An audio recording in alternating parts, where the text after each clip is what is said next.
Much better. Here we go. Yes. That's what it was. Okay, I think. Let's see if this works.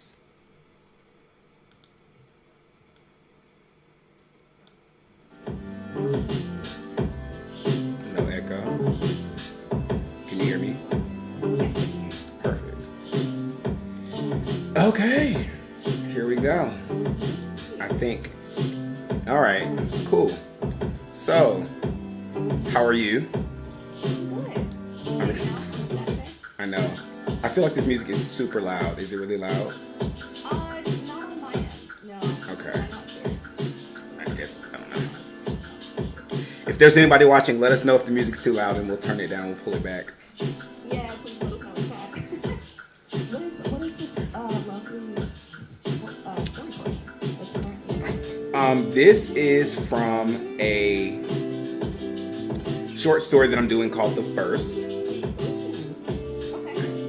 It is about a first love, but it like went wrong in a lot of ways. So from the angle that we're telling the story, we're basically starting. This is a short story, so you can't really start at the beginning because at first I started it. Essentially, this guy, his name's Simeon. Him and his mother moved to this really small town in Colorado called Aurora, I think. And they're moving, and we don't know why they're moving, but it's very common for them. And I started out the first scene I wrote. The first part I wrote was like them in the car, and the mom kind of springs it on him. Hey, we have this place we're gonna go live, kind of sort of thing. And then so he's just like, okay, whatever. But then I was realizing, like, if I take that route, this is going to be a novel and not a short story. So I'm like, it's for a project that is like a group of short stories. Yes, so it has to be a short story. So I'm just like, okay. So I'm gonna work on it. So what I have now. So what I have now is essentially, hold on a second. Take your time.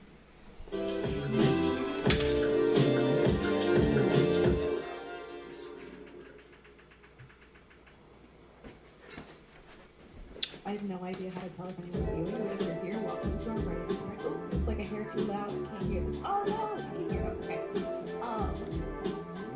Slayer K said that it's. Yeah, I see. I'm trying to get it a little quieter. Do you hear Slayer? Good day.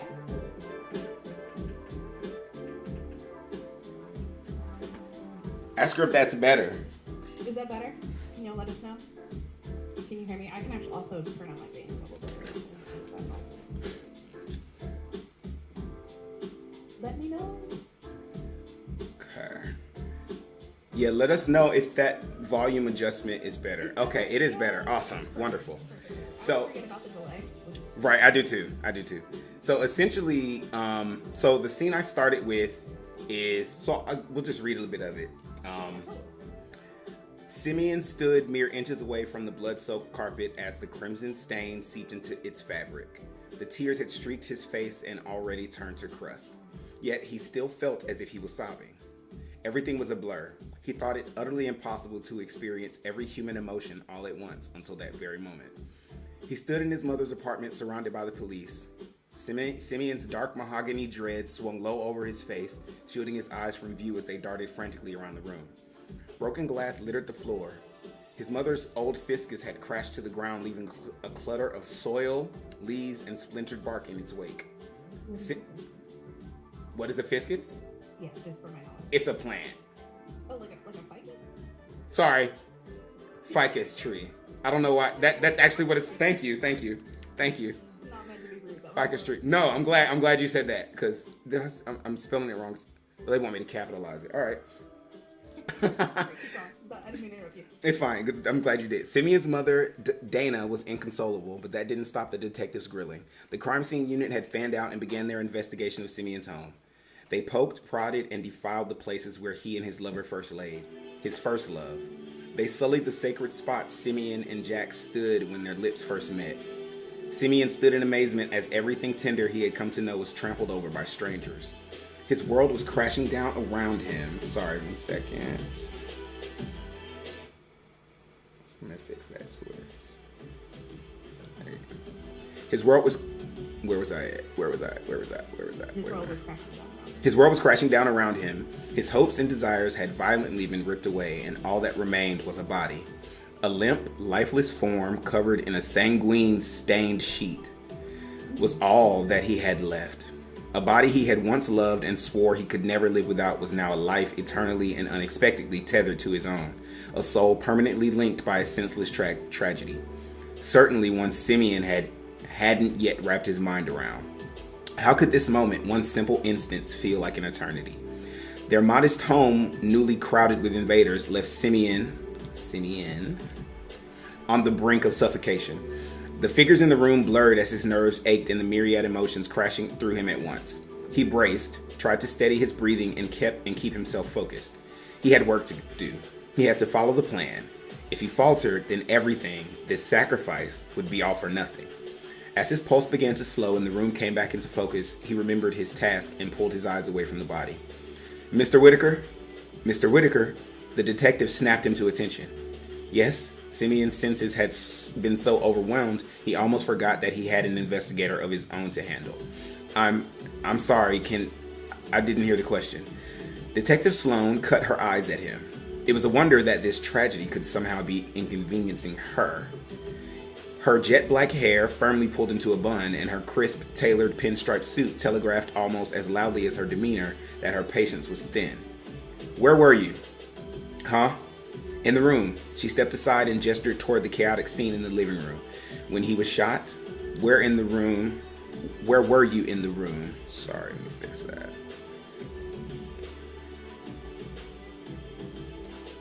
When he was shot, where were you in the room? Simeon tensed. What are you doing? Just be my friend. Thank you. Simeon tensed. It all happened so fast and they hadn't rehearsed this part. With mere seconds to act, they did what they had to do so that their stories matched the scene, but they didn't consider this. Where should he have stood? What made the most sense? With the detective analyzing his every move down to each twitch of his eyebrows, Simeon acted on instinct. There, he whispered as he pointed to the spot where he stood no more than an hour before as he watched his world shatter. Better to tell the truth. Sorry, can y'all see that? Let me get this over here a little bit. There we go. Sorry. Better to tell the truth about that part. There was no telling what the forensic unit would find, and he knew enough to know that his story needed to line up with theirs. The hard-nosed inspector glided past Simeon and stood in the spot he had shown. Sloane's ebony skin glistened in the dimly lit room as she performed her analytic routine. She stood in the spot where Simeon once stood and seemed to wear his experience, as if she was putting herself in Simeon's shoes in those very moments. With her fingers cocked like a pistol, the detective stretched her arm toward the spot where the body rested, judging the distance. Then she locked eyes with Simeon. He felt totally naked in her gaze. He knew she was searching intently, looking for any cracks in his armor. But of course, he couldn't take it personally. Don't take it personal, Simeon had been told. They'll be suspicious of everything, every flinch, every fiber. They're just doing their job. Simeon remembered the voice that advised him, so cold, so matter-of-fact. He guessed looking at it logically was the best way to get through it all. Detach emotion, detach feelings, detach yearning, detach. Simeon stared back at the detective, not with a glare of defiance, but one of sorrow and confusion. The look of a young man who was a witness to a tragedy, just an innocent bystander caught in the midst of an unfortunate circumstance. She broke eye contact without any indication of how she felt and moved toward her partner, Rhodes. Sloan pulled the male detective interrogating Simeon's mother away and began to whisper something in his ear. Simeon began to panic. What if none of this worked? He knew it. Simeon had told them that the police were too smart. They would never buy this story. He tried to study the detective's movements, hoping for any sign that they would believe him, but their movements betrayed nothing. Then Simeon's mind shifted to his mother. He hadn't considered what would happen to her if this all fell apart. She was involved now. He couldn't imagine possibly letting her take the fall for this, but he knew that if all else failed, her instinct would be to protect him. He'd only recently turned 18, so in her eyes, he was still just her baby. Simeon looked her way to find that she must have been thinking of him at that moment as well, because Dana's eyes were fixed on her son. Simeon had never seen this version of her. There was something broken within her. Beyond the fear and the confusion, there was something else about her that seemed entirely foreign to him. Desperation. He wanted so badly to console his mother, even if only with a comforting look. But it was in that moment that Sloane and Rhodes turned their heads back toward Simeon. Any signal toward his mother would have been incredibly misguided and let on that something was off. Simeon stiffened his back, and both detectives descended upon the young man. Dana tensed with every step they took toward her child, and it was all that she could do not to implode. Trust the plan, he remembered the voice saying. Trust the plan. Rhodes coolly, I apparently can't spell. Rhodes coolly strode towards Simeon and drew a few loose strands of silken black hair behind his ear. Kiddo, he said, approaching Simeon. Yeah? You say you were standing there by the window? Simeon looked over to the spot he had signified. His mother stood and moved a bit closer. Her worry bled onto him, and his steely reserve began to falter. Simeon swallowed a gulp before he barely uttered an affirmation to the detectives, but that wasn't enough. They weren't buying it. Look, kid. Yes, Simeon said more firmly. That's where I was standing. Sloane stepped forward, locked eyes with the boy, and said, Listen, Simeon, you need to be honest. I am being honest. Tell us the truth now, and maybe we can help you. I'm telling you the truth. All right, Rhodes said as he shoved his notepad into his blazer. Let's handle this down at the station. What? Dana said as she bolted towards them. She beelined for her son, but was cut off by a towering and brutish beat cop. Come on, let's go, Sloane said, gripping Simeon's elbow. He's not going anywhere, Dana yelled. Listen, Sloane warned. This can be difficult or this can be easy. She cut her eyes between the boy and his mother, attempting to suppress their fervor, but Dana wouldn't be so easily dismayed. She sidestepped the beat cop, who immediately tried to block her passage. Get the hell out of my way. You can't hold me here. This is my house. This is a crime scene, Miss Lewis. And that makes us criminals? There was a silence as they all shared glances. The lack of a response threw on a light bulb in Dana's mind. Is he under arrest? Dana stated. No, Rhodes said begrudgingly. Then like I said, my son isn't going anywhere. Sloane stepped toward Dana and said, You're going to want to think about this, Mrs. Lewis. Think about what? Ooh, that's not her last name. Think about what, said Dana. He didn't do anything. No, but he witnessed a crime. One that hasn't been solved, Rhodes reminded them, never breaking eye contact with Simeon. Hasn't been solved? Dana yelled. You have a man in custody. Call us thorough, but we like to vet every lead. We just have a few questions. Like you said, he didn't do anything wrong, so he has nothing to worry about. Simeon did not want to talk to the police any more than he already had. He'd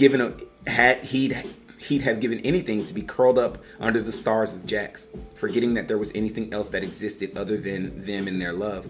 But Simeon had to handle this. He hated the thought of more questions, more opportunities for him to slip and say the wrong thing. But he knew if he resisted, it would just raise more suspicions. I'll go, he said. Simeon, it's fine, Mom. He would help them with whatever... Sorry, it's fine, Mom. We should help them with whatever they need. He gave his mother a reassuring glance, or at least the best one he could muster, but it did little to reassure her. You can't question him without my consent. He's 18, Mrs. Lewis. Dana watched as the detectives moved with Simeon toward the door. But you're more than welcome to come with us down to the station. The both of them ended up in a police station that night. The both of them ending up in a police station that night was far from the planned course of action, but there was no way Dana was sitting this one out. She'd already allowed enough pain into her son's life. She was done playing nice. Let me grab my purse. And that's where I kind of got stuck. I like it. I like where it's at. Did they give you any sort of like a page limit or a word? 6,000. And I'm at 6,000. I'm at like 2,000. Oh, great. So you got plenty of room. Yeah, but I originally I have all this backstory, like what happened before. Got it. And I don't know how to tell that part of the story without flashbacks, for one. And someone's like, don't use flashbacks, but I'm just like, why? Because to me, it's going to be kind of hard, because then if I don't show the flashbacks and I just show what's about to happen, then you're not going to get to see the love story part. Yeah. So, what if it was like a like a prompted flashback. Because you know how like a lot of writing has a tendency to be like story. Next chapter is a flashback. Right. Next chapter is back in present. What if like he is, when he's at the police station, he sees something that sparks that flash. Well, okay, so let me ask And you, then it's, as you've read, what do you think is going on? I think that Simeon, what is the name of Simeon's lover? Jax. One more time. Jax, like Jackson. Jax.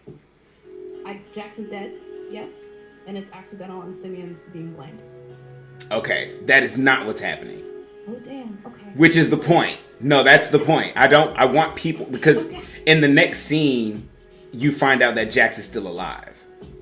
Oh, okay, that's a reveal. Yes. Got it. Okay, so let me. Well, I don't have any more. That's where I'm stuck. Wait, what I said. Where are you wanting us to go? Well, What's the ideal? okay. Oh, okay. Well, okay. So, okay. Let me back up. Sorry. So, Hold on one second. So everyone who's joined us, I'm working through some of my things, but if you've got something that you're working on, this short story it's a love story, but like it's supposed to be about love, and so essentially this is the kind of love that leads to like a very big sacrifice. And it's the first love, so it's really like tender and true. And it's also their this LGBTQ story as well. So it's got, but I don't want it to be about their orientation. I want it to just to be about them being that in love where they would make these kind of sacrifices. But if you're just joining us, we're going to start our streams, our sprints soon. The way the sprints work is essentially we'll have a little timer in the corner down there where it says, let's do this. And then at the end of that timer, which will be about 8 minutes, at the end of 8 minutes, we will write nonstop for 10 minutes. And you're supposed to put away your cell phones, all that stuff like that, and just write. Even if you like, try not to edit yourself, just get it on the page, and then we'll discuss. If you have questions or you have like stuff that you want to talk about in the chat, just let us know what you're going through in the chat, what you're working on, because we want to know that as well. Right now, Liz is just giving me some pointers, and then we're gonna start the timer. So, go ahead, Liz. Quick sign up. Slayer in chat was wondering, what genre is your short story? I just said the love and what is it? What's the love story? No, I know, but is it like a murder mystery love story? It seems like it might be an overlap. Essentially, at first, before I had the idea to start it, because it originally started with him coming to town before he even met Jack, and it was going to tell the story of like why they came to town and meeting Jax, and then the accident that happened, and then the aftermath. But I was just like, somebody was like, it's a short story, so you want to start at the climax. Yes, no, which is great. I love yes. The beginning itself is like it hooks you. I like it. And so now I don't want to lose my audience by doing like a lot of passive stuff or a lot of like what's the word? Patches. I don't want to do a lot of like back telling of the stuff that happened in the past and be boring, but their love story needs to be, you need to understand like why it's so intense. Mm-hmm. But I have to do it quickly, and I have to do it without doing too much showing. I'm sorry, without doing too much telling. Too much right. Hey, Cham girl from Politically Provoked, I'm so glad to see you here. What's up, Eyes and Buns? You are the reason that I got this working. Oh, good. Yeah, I couldn't get the screen up on here, and you definitely exactly what you showed me. So I'm so glad. Thank you for being here. Oh yes, please make sure if you want to give us a follow our page. We not only do writing things, we're bringing a lot more writing to Twitch. This is our first big like Twitch type stream. We also have thank you so much for the follow, Eyes and Buns. Thank you so much. I'm so glad to have you here. And plus, I really like Miles, so every time somebody follows, I get really excited. Awesome. I just saw the animation. And yeah, we also do a podcast every Thursday, and it's like a socio-political podcast, and every other Monday we do like a geek podcast, so come back for that. All right, so go ahead, Liz. Okay. Thanks for the host, Eyes and Buns. So, okay, how does this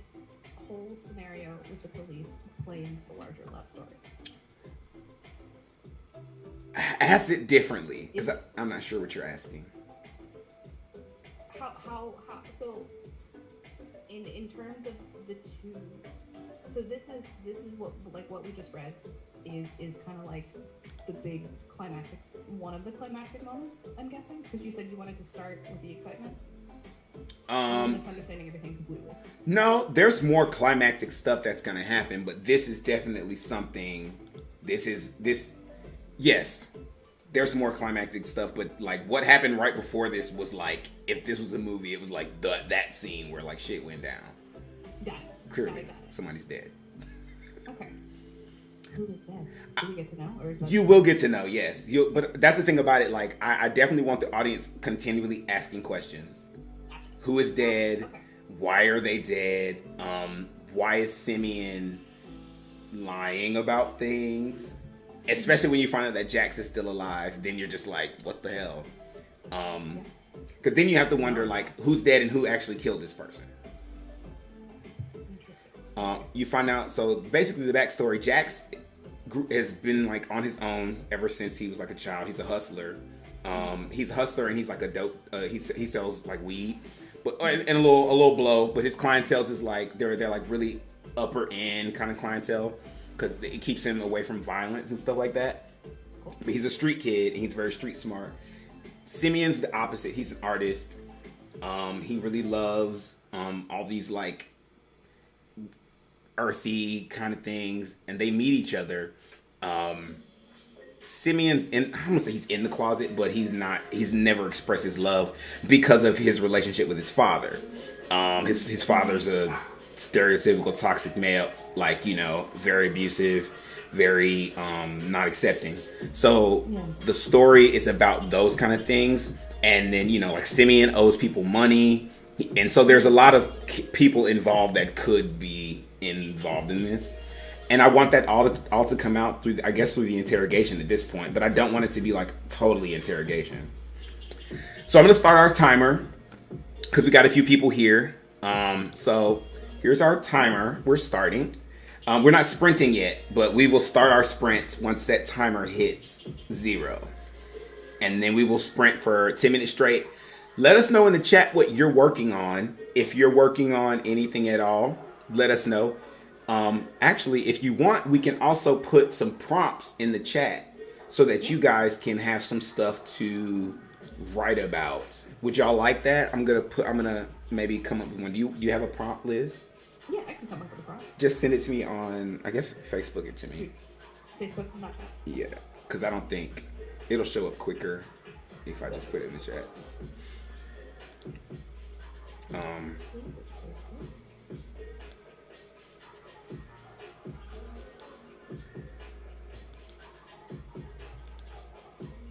Can you hear my loud keyboard? I hear it a little bit, but it's cool. I'm okay with a good loud keyboard. I'm totally okay with a good loud keyboard. I'm so mad that my chat box isn't perfect. You see how it's like not aligned with the thing like I wanted it? I'm so mad. I'm a perfectionist, people. Oh, I mean, it's like that much of a That's literally enough to make me miserable. Miserable. All right, what are you working on? Me? So I'm working on something for class at the moment. Okay. It's a brand new semester. For anybody that doesn't know, I'm in grad school for TV writing. And it's a brand new semester, starting a brand new pilot. It's going to be a 30-minute comedy, which would be cool. And it's kind of like a What We Do in the Shadows meets, I guess, The Great, in that it's kind of like a reality-style comedy about a kingdom on the land bridge between Russia and Alaska. A kingdom on the land bridge between Russia and Alaska. Yes. What is it? But isn't that just all water? Yes, that's the point. It's a completely fictional situation. Huh. And I'm trying to figure out, I have all the characters outlined and the basic story concept that I want to work with, but I need to make it a lot more cohesive because it's based on a pitch from a previous class last year. Okay. So yeah. I love a good fantasy. Is it fantasy or is it not fantasy? It's not fantasy in so it's not fantasy in terms of like mythical anything being involved, but it is in that it's not a real kingdom. And Okay. it's set in mostly modern day or a not so distant future. So Um, Slayer K says that I'm assuming your pronouns are she, but if not, let me know what your pronouns are. She, her, but that for right now we'll say they haven't actually started any writing yet. So this is a good start to a rough draft, but I want to write a Medusa play. And I think that's dope. I love Greek mythology, personally. pronounce she, her, hers. Awesome. She, hers. Hi, Casey. Hey, Casey. Casey Slay. Hey, girl. What's up, boo? Yeah, so I feel like Greek mythology is really dope. Research, because like, and then once you research, then break all the rules.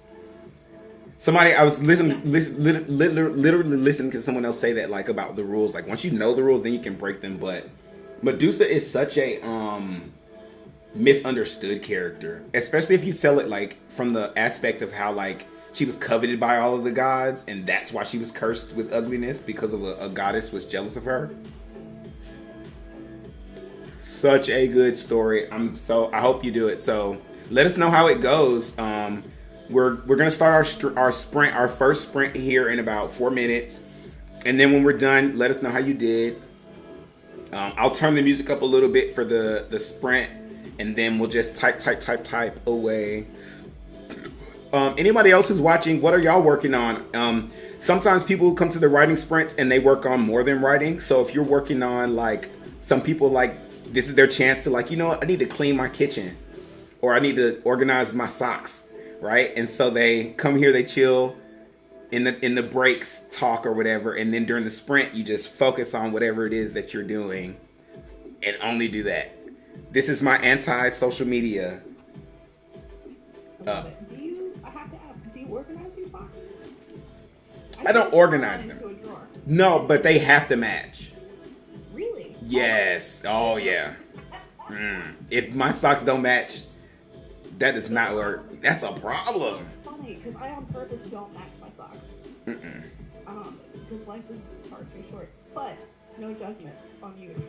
I feel like, look, when it comes to socks, sometimes I won't even wear underwear if it doesn't match with my socks. No, I'm saying I will wear underwear, but I just won't wear ones that don't match. It don't match your socks. Well, sometimes it depends on how I feel, but yeah, sometimes That's interesting. it's really hard not to match with socks though, because socks are generally like neutral colors. Right. Unless you're one of those people who likes weird socks, which I'm not judging you if you like weird socks. If you like weird socks, that's do your thing. Wherever, and also let us know where you're watching us from. I know that some people are watching us on Twitch, but I feel like we have some people who are not watching us on Twitch. So if you're not watching us on Twitch, let us know. Give us a little comment. I think we're also streaming on Facebook and YouTube. Oh, are we? Oh, cool. Yeah. So we're starting our first sprint. I'm excited. I'm terrified because I know I'm not gonna get anything done. But what's worse is y'all can see my stuff. I can't see y'all. So y'all can see me sit here and write and delete and everything like that. But I'm putting myself out there. I love it. Oh, side note, Casey said that she's on month 2 of her research bench. Okay. And she loves the perspective of stories through told by men, but stories are always with. Say that. Got it. Yeah. Yeah. So it's time to tell it in a new point of view. I agree. Love it. Especially that story. That story can have some really cool, man, there's so many places you can go with that. Well, it's also such like a female empowerment story, in a way. You could Right. make it one too. Or you can make it, sorry, that's what I meant. Like, you can shape it to be one. if Yep. you want to. Oh my God, I'm so excited. 50 seconds. Yeah, give us a, also, you know, hopefully we're going to do this more often. If this is something that everyone enjoys, we'll get to have some more sprints. And we'll also get to do some, we have other events, like we're going to have a writer's Q&A. We also have a book club that we're starting for writers. We'll talk about it more after the sprint. because I don't want to, like, we have 20 seconds left, so. All right, so, all right, 10 seconds. All right, everybody, I'm going to set our timer here, and we are going to start our sprint. All right.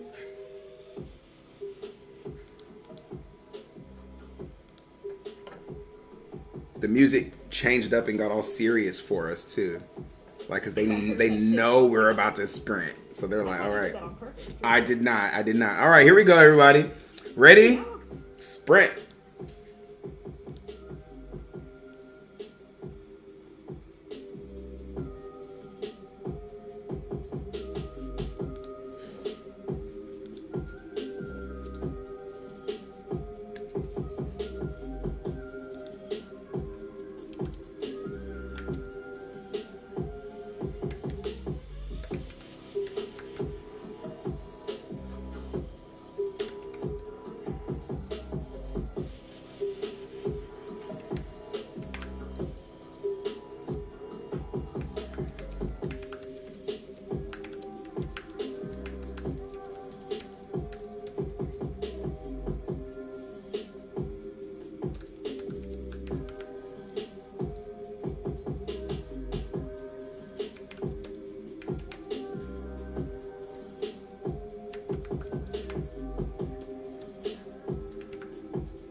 I probably am the whole time I'm doing that.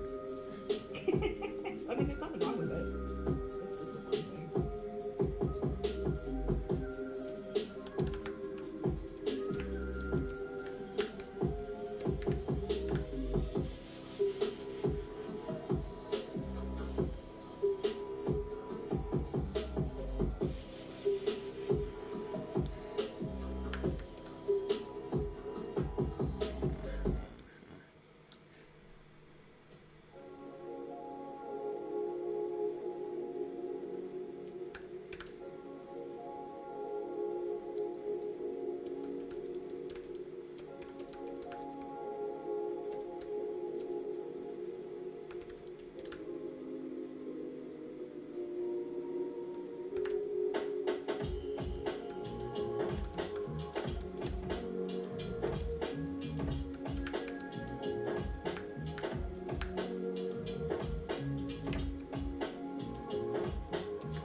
Hey, Derek Smith, thanks for the sub. We'll talk a little bit more after the sprint, but I appreciate it.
can't hear it?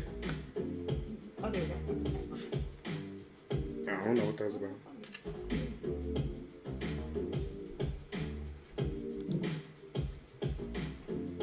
Really, you can't hear the music? Oh, now I hear it. Yeah. I don't know. That's strange.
You love your computer.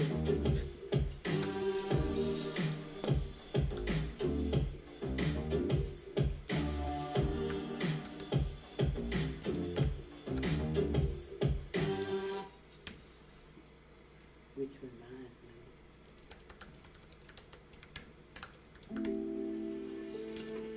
Such a fun.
All right. That brings us to the end of our first sprint. It was fast. I thought it was going to be a lot longer than that. It was fast. Did you get anything done? Yeah, I got a little bit done. I got this little paragraph right there. Oh my god. I know. But hey, that's something. I was gonna say I think I got maybe 6 or 7 times. That's about what I got. Yeah. Okay. it forced me to figure out this next part. So, Good, you good. so what I'm gonna do right here is, also everyone who's writing with us, how did your sprint go? Did you get anything written? Did you get anything? How'd your Medusa story go, Slayer? Nod to Buffy. Yeah, so I decided to do, so in revealing Jax, I want to confuse the audience a little bit more right here. So what I'm going to do is, I'm going to, like, the first thing I say is, you know, that he was taken, not one of the first things I say, is like, he hadn't said a word since they took him into custody. So the last thing we just found out was that they said they weren't arresting Simeon. So I'm hoping that that makes people go, wait, what? Right? Yeah. Because this is all about Jax. This is Jax. He's Jax sitting. protagonist? No. Jax and Simeon are the protagonists. Look, any writers, I don't like doing normal things. I don't. I don't like conventional things. I like to yeah, so for me, they're both the protagonists, but I guess if there was a protagonist, it'd be Simeon. But so we just saw the Simeon situation, and now we're flash forward to the police station. Flash forward, and now we're just showing the interaction that Jax is having at the police station. So he's been taken into custody, and he's been charged with the murder. Right. So basically, the way I'm gonna reveal it is like, the person's gonna walk in, and they're gonna say his name literally right where I stopped. Like, there's gonna be an officer that walks in, give him some food or something, and then says and like reads his name off of a freaking thing, and I think he's gonna say like, you know, so and so. He's gonna read his full name because Jax is short for Jackson, and then Jax is gonna correct him and say it's Jax, and then that way we know, okay, it's Jax. Okay. So I'm trying to do it like that where there's enough information to where you're confused, but you can still follow the story. You know what I'm saying?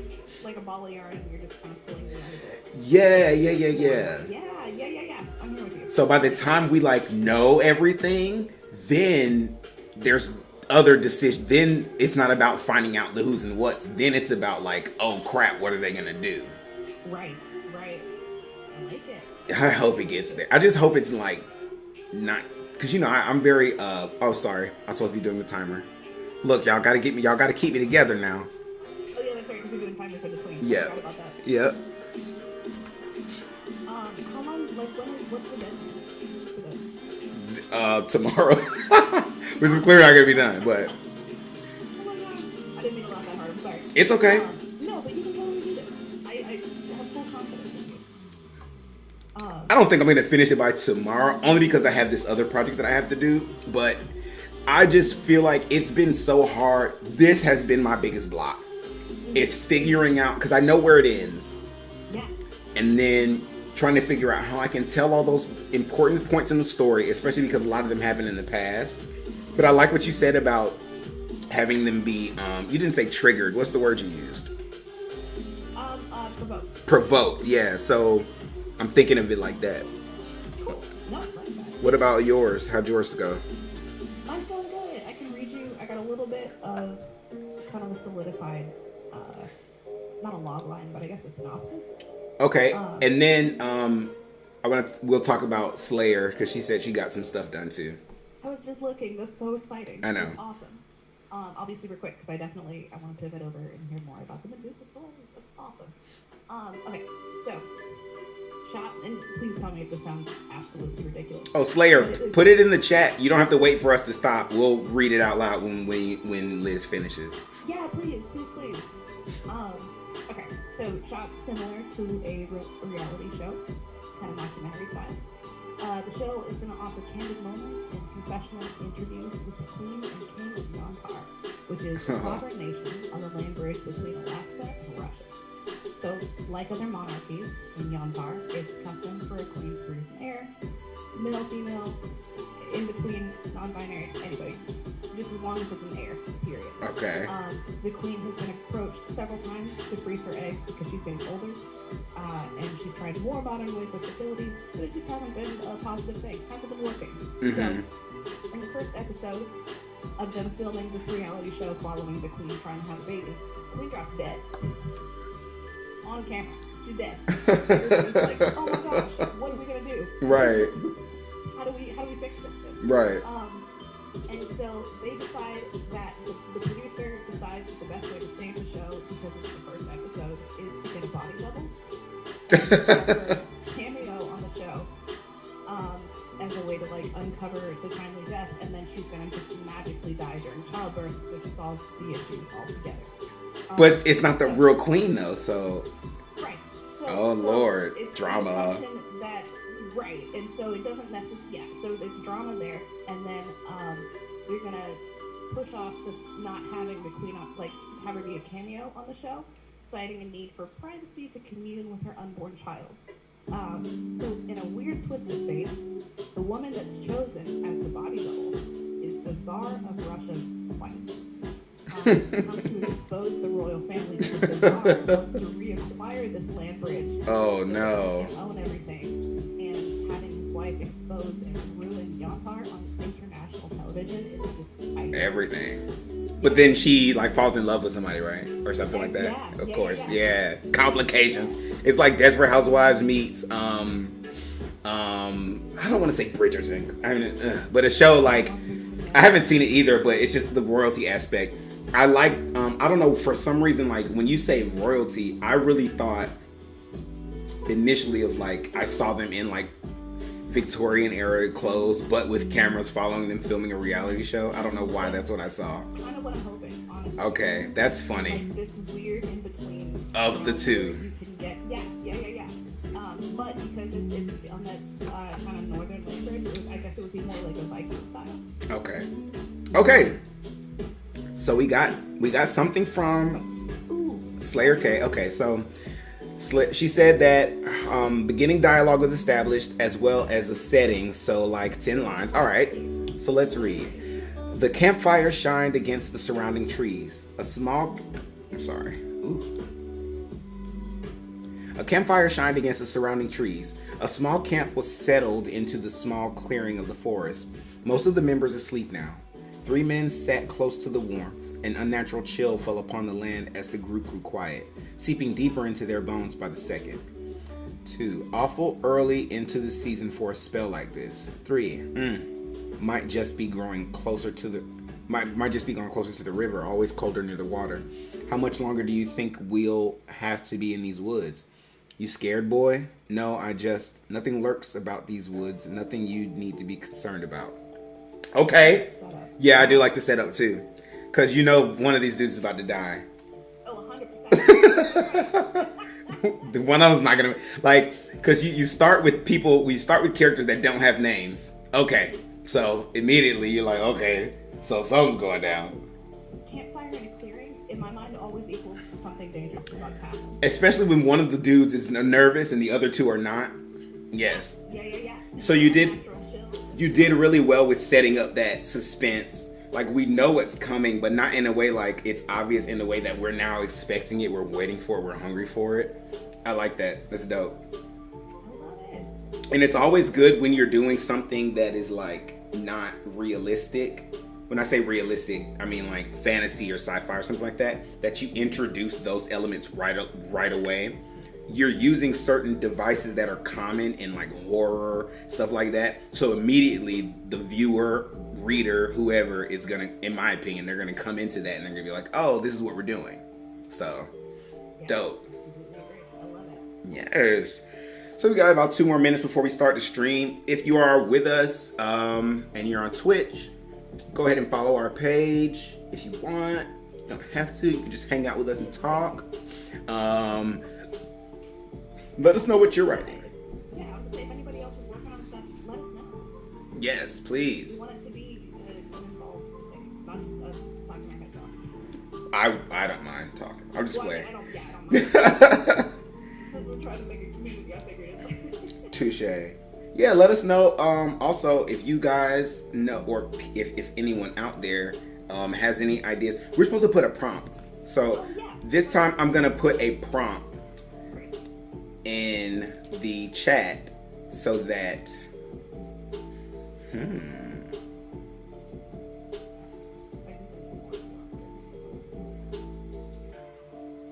Ooh, I like this one. I like the last one you sent me. These are the ones that I like. Ones like these. They're just like. So I'm gonna put a prompt in the chat, and if you're watching us live, then awesome. If you're not watching us live, and you're watching this afterward, right? But it's a good prompt. So try it. If you don't have anything to work on, but you just wanted to kind of flex some writing muscles, I'm gonna go ahead and put that in the prompt when we start the next stream. We're starting in about 40 seconds. Yeah, and then we'll write for 10 minutes. So the goal is to like not do anything except write. And look, this is all I got done in the last 10 minutes was that little chunk. So you don't have to freaking write a novel. Write what you can. And then if you want to share, like Casey, and you know, we'll talk about it and we'll have some fun. All right. 10 seconds? Well, I don't even know. On my end, it says we're about to start. So I don't really know what the delay does either. So, okay, so Perfect. here we go. I'm going to fix. All right, here we go.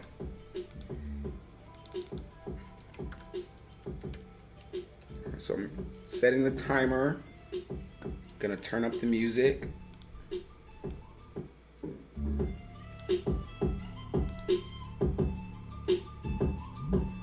I'm going to set the prompt. I'm going to put it in the chat. If you're watching this and you're not on Twitch, it's in the chat box. It'll be on the screen. Day Gamer, that's the prompt. And we're going to go ahead and start.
All right. Already? Oh my god. Already, yes. I didn't even know. I have to. There's a way that you can do it where you like have like a alert. I don't know how to look. It took me all day to figure out how to get the stream looking like this. So You worked so hard. I really did. So there's a few things here and there that I didn't, quite get, but overall, we're up and running. So, hey, E to the Liz, is that you? That's me. Okay, look, that's just you. You're like, this is not important. Oh, it's just you. Yeah. So how was your stream? It was good.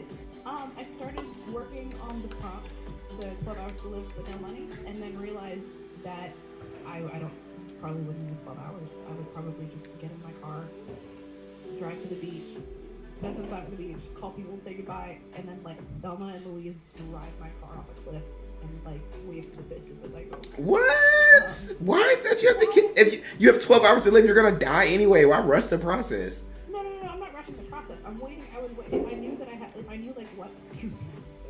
I'm sorry. Like, what? Why would you do that? No, if I knew that I had 12 hours, then I would probably like live my life up until hour 11, and then use that last hour to like find the highest cliff, and then just make it exciting. Do you feel like you would not just go have a lot of sex? I would have sex earlier in the day. Earlier than that, yeah. Yeah, but I don't know. I just thought it would be fun to kind of go out in a really exciting way. That's a good But thing. Like, I wouldn't have 12 hours of sex. yeah. It's crazy. Like, I mean, because I get that. You would definitely want to see some people and cry in their presence. I don't know, like, I don't even want to think about that because I don't know what I would do. It's probably like some real sad stuff that I would do. I know. I did not do the prompt. I continued writing. I don't know. I have to go, like, this is what I'm doing. What I'm doing is I'm just writing, and I'm not like, because I'm the type, like, I'll write and then I'll go back and I'll rephrase it. This is probably going to get rewritten like 8 times, but I feel like if I get through this chunk, because, I got to the part where he says his name, and then, so we'll play this little game with him. We're not going to see Simeon for a minute, and we'll play the little game, ask him, kind of like try to understand like why he's in custody, how he's charged with the murder, and if he's charged with the murder, like why is it that you're curious of Simeon? Right. So, and then there's always the mom. She was there too, so. I'm intrigued. I like it. Yeah. Slay, if you're still with us, how was your sprint? Also, if anyone did the prompt, let us know how your sprint went. Let us know if you did any prompt work. Yeah. Before she realized that she had questions for herself that needed to flesh out more before going forward. Okay, cool. No, that's great. That's great. I definitely do that a lot when I'm writing, especially if you hit a point where you're like, oh man, okay, so this is gonna lead to that, but then what's the follow-up? Yeah. I mean, Great. I get that all the time, like where for me it's a research thing. Like if I don't, because like I said, like half of this stuff's gonna get changed when I go find some different words that I'm going to research. But I feel like sometimes I know a big issue for me is I'll get stuck on like a word and making sure it sounds right and feels right. Like I'm also a very like, it has to feel right for me. Tactile. Yeah. Yes, Yeah. with writing. It's not so like, I'm not if y'all know, like punctuation is not my strong suit. Periods and commas, I get those. But when it comes to like how it feels coming out of your mouth or how it feels like as it reads, I'm very much into that. Like this story has a very specific voice. Like I want the voice of this story to be like very intelligent. You know what I'm saying? Whereas some of my other writing is like aloof, goofy. This one I don't want to. I want there to be this like almost poetic quality to it because I want it to. Because like when we start talking about their love, I don't want it to be just another like physical thing. I don't want it to be about the physicality of their relationship. There's a lot more depth to it. Yeah. Mm-hmm. Definitely. No, and I felt that from the beginning in a lot of your descriptions. Yeah. I made a mental note. I was like, okay, this is a little bit different than the style he normally writes. Oh, you noticed that? I liked it. Dope. Yeah, because I like to be like very like, it's crazy. I remind me to talk. There's actually a project that I want to work on with you, and I should have talked to you about this before. Because you said you had extra time. So I wrote this web series, and which we're gonna try to shoot it this summer, winter, fall, spring. That's the one. And then, but you know, that's if we can get everything that we're trying to get together for it In tentatively. Atlanta or in DC? Columbus. Columbus, even Possibly somewhere in Georgia. But essentially, I want you to write the second episode. Oh, I would love to. Right. Absolutely. But I don't want to I want to, because I'm trying to get into like the whole mindset of like writer's room writing, where you don't get to write every episode and you have to kind of like give your vision to someone. Because I'm not going to direct it. I'm not going to edit it. I'm going to produce it. So I'll like put everything in place. But I want to get used to like writing something and then just. Yeah. And So. then passing it off and saying, have fun. Yeah, so when you told me you had extra time this semester, I was just like, oh, okay. So then maybe she'll want to, yeah. Yes, 100%. So I need to send it to you. I'll send it to you tonight. Perfect. Also, we need to finish that script we were working on before about the girl in her dream state. And You never got back to me. no, I literally am like, I guess she'll, 100% my fault. I was like, I guess she'll tell me something. Listen, because when you said the script we were working on, I was just like, I know she's not talking about that one, the one I asked her about, and she's like, oh, I got to do some things. No, I know. That's 100% my bad. But that script is almost like, I don't understand what you, that's like, I don't know what to, I don't. It, wait. Yeah. Did you finish it? No. I feel like I read. It The, has what did I read then? it has an outline of like a skeleton structure, but I don't. There's so many spots and so many holes in it, and the ending doesn't make any sense at all. And so I was hoping you could help me just retool the entire thing. Okay. I feel like I read. No, because I feel like I read something. And now. Yeah. It was originally something else, and then we had talked about changing it to be. We can talk about this off stream if you want. Okay. Just because I'm like remembering it is hard. We got about 2 minutes before we go back into our next sprint. This is also part of Wine and Reads. Wine and Reads is we do this every Saturday. It's some event that we have via our Facebook group, which is called The Writer's Room. If you go look up The Writer's Room, there's a bunch of writers' rooms, which I didn't know there were. Ours is, I think, the first one that shows up, but it's the one that has about 590 something people. Join us every Saturday. We have some sort of event. We call it Wine and Reads because it started with us reading screenplays, sipping wine. And so we'll do we'll do stuff like this. We're going to add this. This is new to the Wine and Read series. We're also going to do, we had a seminar on playwriting. We have all kind of stuff like that. So hopefully we'll continue doing these kind of things. And yes, the link is in the chat. If you want to go ahead and join the group, you're more than welcome. We got about a minute left. Here, let me think We're of also looking for people to do wine and reads for March and April. So if you have a script and you want us to do a live reading of it, let us know. Did I cut you off? Yeah, okay.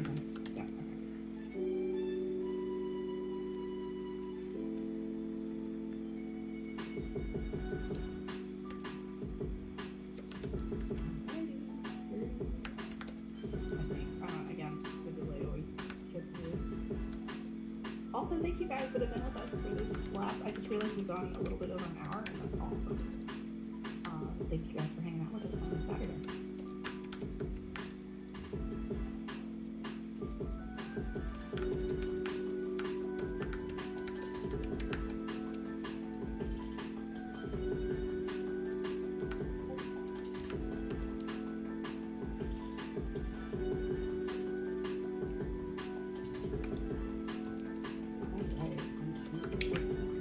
All right, so I wrote a little prompt.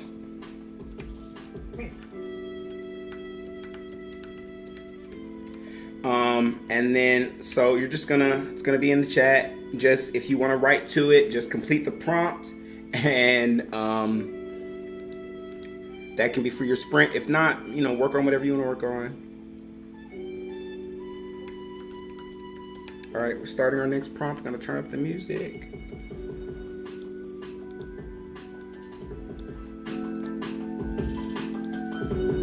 Did you put the prompt in chat? Yeah. Oh, there it is. Okay. Cool. Just kidding. Her in those yellow pants.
Claire, I think you're gone at this point, but I just saw your message. Thank you for stopping by and thank you for hanging out.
Alrighty. That. Whew. Listen.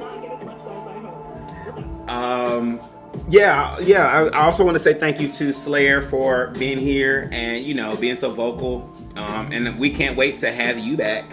So thank you. Yeah, interestingly enough, I don't know if I'm gonna like any of this, but at least it's on the page. At least it's on the page. You know, it's like clay for me. Yeah. You gotta keep pulling it and sculpting it. So I have to get it on the page, and then I'll go back and be like, this works, this doesn't, this works. Because like I know what moments I want to create, and then these words, because like I told you, I over edit. That's what I like about these sprints. Is like it's just like, you know, just right. Yeah. And then you go back later and figure it out. Yeah. So you said you didn't get as much done as you wanted to? No, I started trying to craft the love triangle thing on BeautyandTime.com as far as like who it would be. I decided that I wanted to be the body double with the producer. And I was like, who would the third person be? And so then I've just been kind of like putting different people together. Who is supposed to be This one is like, the body double supposed to have a kid though, right? yeah. And isn't the kid have to be somebody? Doesn't the kid have to be with somebody who's also on camera? So that could be the other love triangle person. Oh, that's true with whoever is. Oh, that's that's all that. Thank you. You know, that's right. Well, I overthink things. Well, because it's like if the love that's on camera, it reminds me of like those movies where there's like an arranged marriage or something like that, and then the guy's really awesome. Like you're expecting to hate him or whatever, but then it turns out this like he's really hot and he's really sweet, and so then you're okay with him. I feel like it's like one of those. Yeah. No, that's perfect. So, okay. How about everybody in general? Let me see. I'm gonna start the timer again. So we got about 30 minutes. We'll probably get like 2 more sprints in there. Yeah, this has been interesting so far. Yeah, definitely.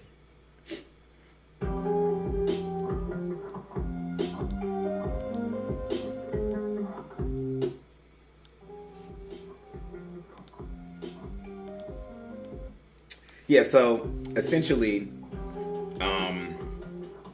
with this whole thing, I'm like, okay,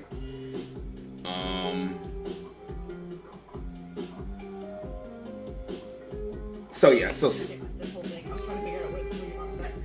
with the script, not the script, the story. So essentially, Jax is like, you know, trying to take this beef, he says that he murdered this person, whatever, like that. So,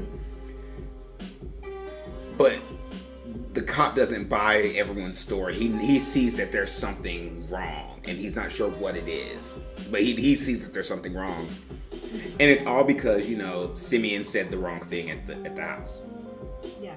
So I'm trying to figure out, like, I think I'm about to, like, I do want to. Okay, so it's like, I'll just read this part. Okay. The longer he waited, the more he felt resolved. The detectives would try and dry him out, make him go stir crazy, sit him alone there in the dark whiteness of that room until he felt like he would burst.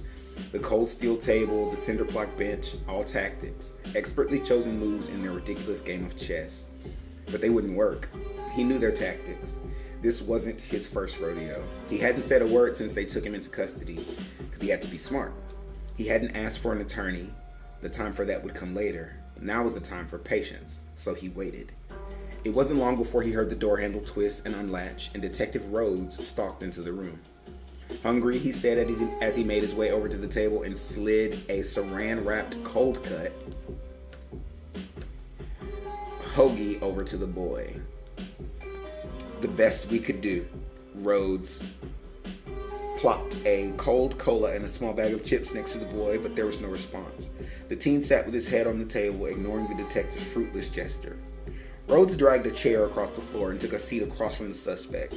He began flipping through a manila folder about 3 inches thick, then plopped onto the table and began to read. Miles Daniel Jackson, 4 priors for solicitation, a couple of assault beefs, possession charges. You're certainly no stranger to the inside of one of these places, huh? The boy still didn't respond. Mr. Jackson? Miles, it's Jax, the boy said, sitting up and finally facing the detective. Nobody calls me Miles. Jax it is. The two men took each other in, clearly aware of the other's dexterity. Rhodes gestured back toward the food on the table. I'm good, Jack said, leaning back in his chair. What am I doing here? Shouldn't I be in booking? We'll get to that. Had some things we need to clear up first. What's not clear, I told you, it was me. I shot him. Rhodes nodded. Then he began flipping through Jax's folder. You've been living on the street a long time. What about, and then, you know, I'm going to give some, like, backstory, a little bit about Jax being on the street as a... You think? I like it. Really? Yes. What do you not like about it? What frustrates you? It's not that it frustrates. I just don't know, like, because I know everything. I think that's hard for me, like, to know when I'm showing and not telling. Mm-hmm. So I don't really. Okay. No, you go ahead. No, I mean, I don't.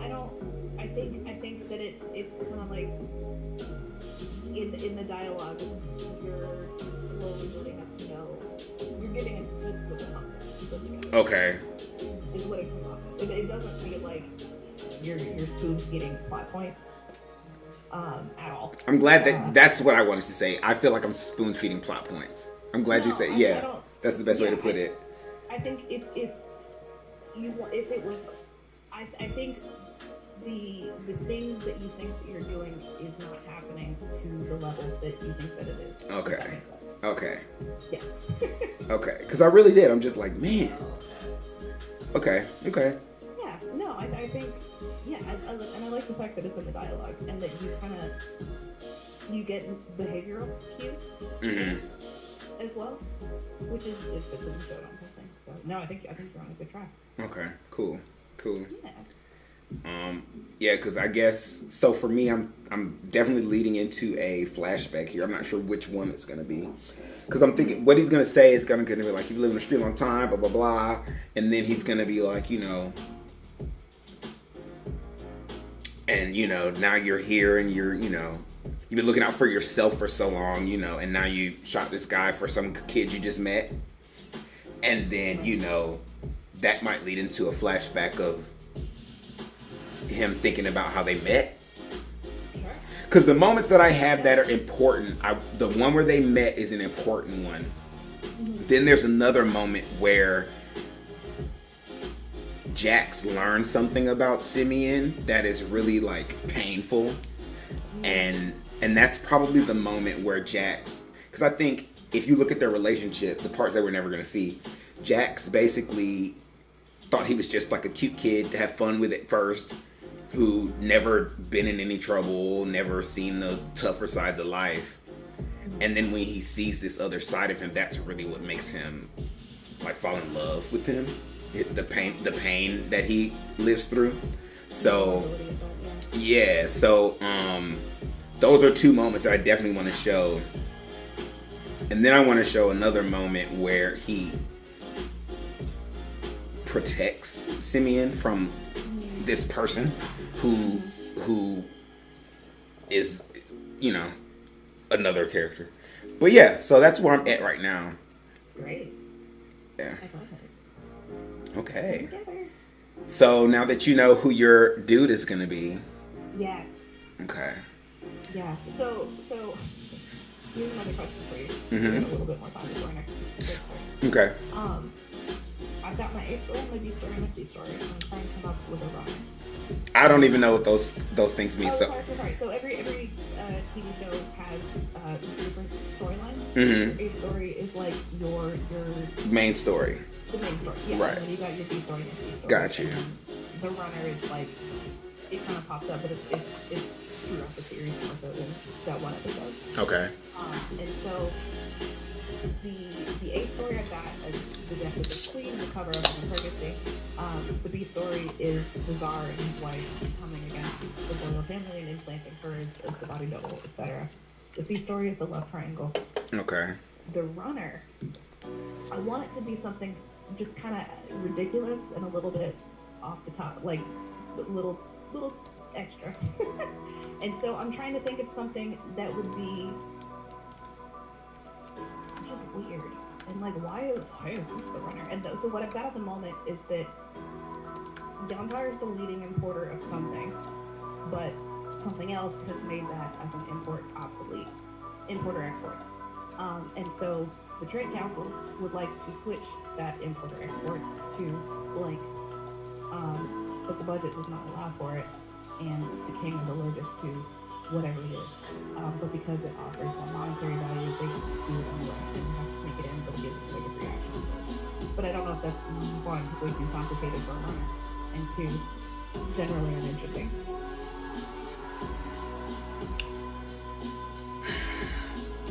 Is that too much? I think yeah. I feel like if you want it to be weird, why? Not weird, but you want it to be something that's out there, why? Because the entire conceit of the show is that it's this weird real. Have you ever seen the show Unreal? No. Unreal is about it's a dramedy about a reality show being made and all the crazy stuff that happens behind the scenes. And so I want it to be like the opposite of that in a way, of the crazy stuff that happens when you're making a reality show. But the subject of the reality show is what's crazy and not necessarily the crew aspect of it. And so with it being a half-hour comedy, I would love it to be kind of over the top and just kind of different and not similar to any other sitcom, any other comedy that's out. So that's why I'm trying to reach for these things that are a little bit out of the box, I guess. Does that make sense? Yes, hold on one second. Anyways, Oh, you're good. Oh, we're trying to wrap. My bad. yeah, I'm just coming up with a prompt. We can answer this and then do another one.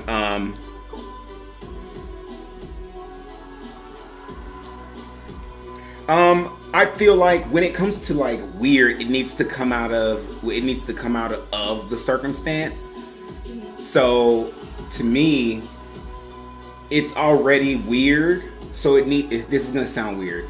The circumstances already got the elements that you want, like it being kind of like aloof and weird and not normal, because it's this kingdom that's apparently on the water. No. It's The land bar, right? the land bridge. Yeah. But you know, It used to be there. That's no longer. that's no longer there, right?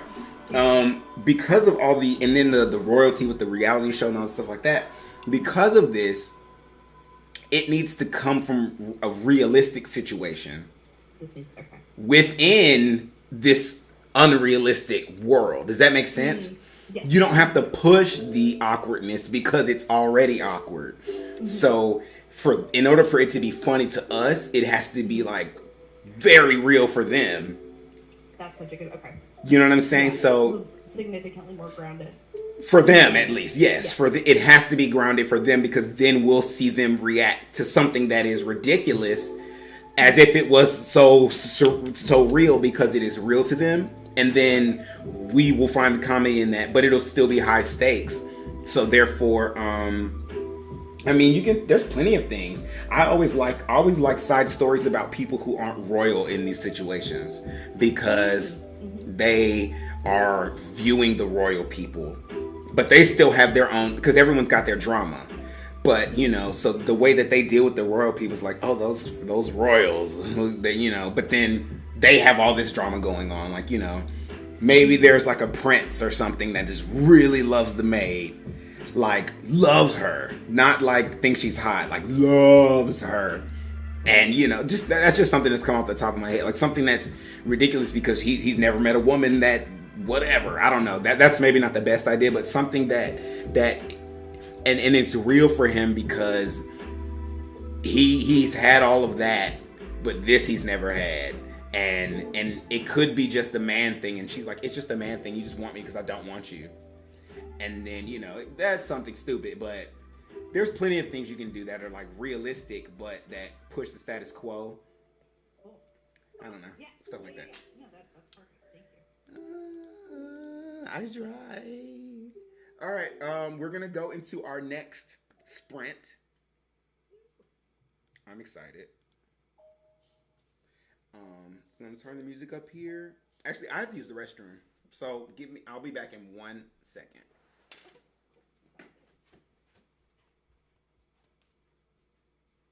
How's everybody in chat doing? Are y'all working on stuff? Or are you just listening to us talk? What's going on? Tell me how your day's going.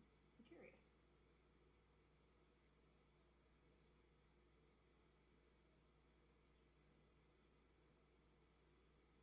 I will say this is my first time streaming on Twitch, and so far so good, I think. I hope y'all are having a good time. But yeah, no, I like it. It's an interesting platform. I've watched other streamers before, just like as a casual viewer. I like to have it on in the background when I'm cleaning, playing video games, whatever.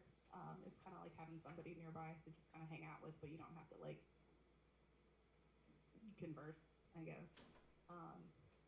But yeah, on the flip side, it's really interesting. Whew. Something happened to the music. I think. Did I hear you coming back? Yes, there you go. There it is. Sorry, I didn't mean to leave y'all without music. No, you're good. You're good. I'm gonna tag team with you, and I'll be right back.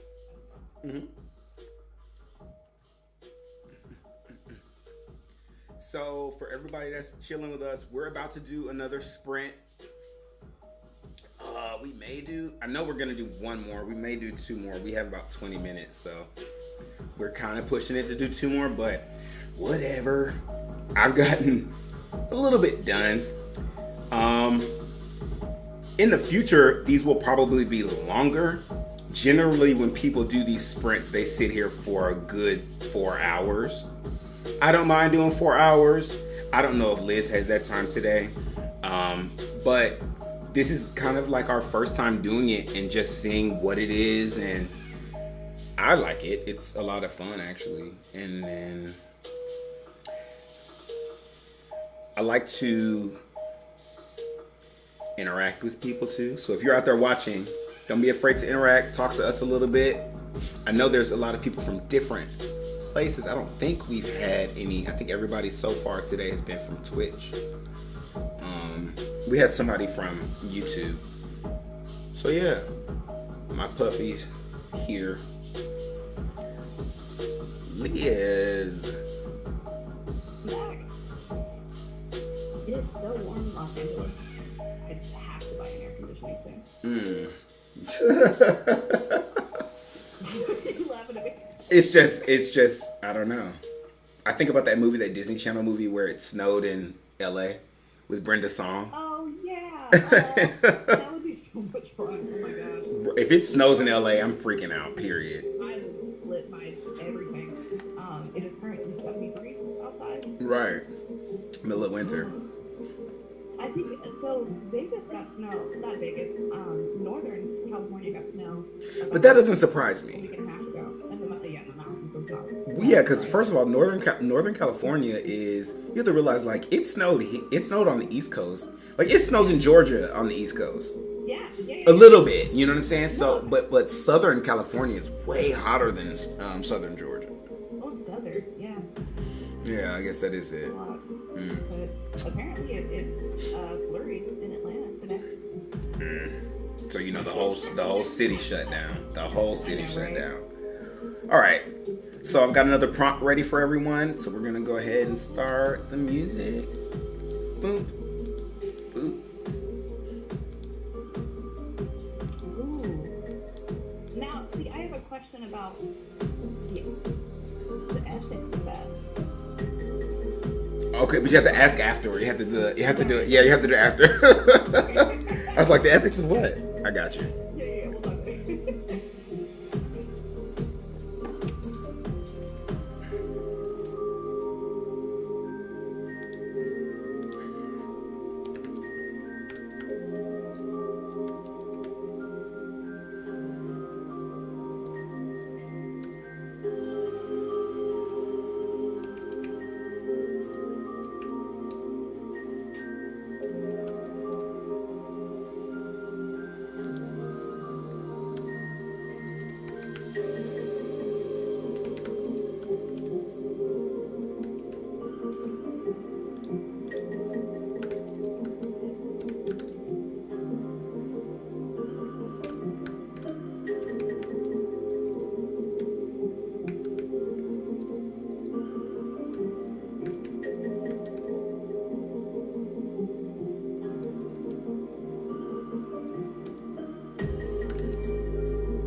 We are at time.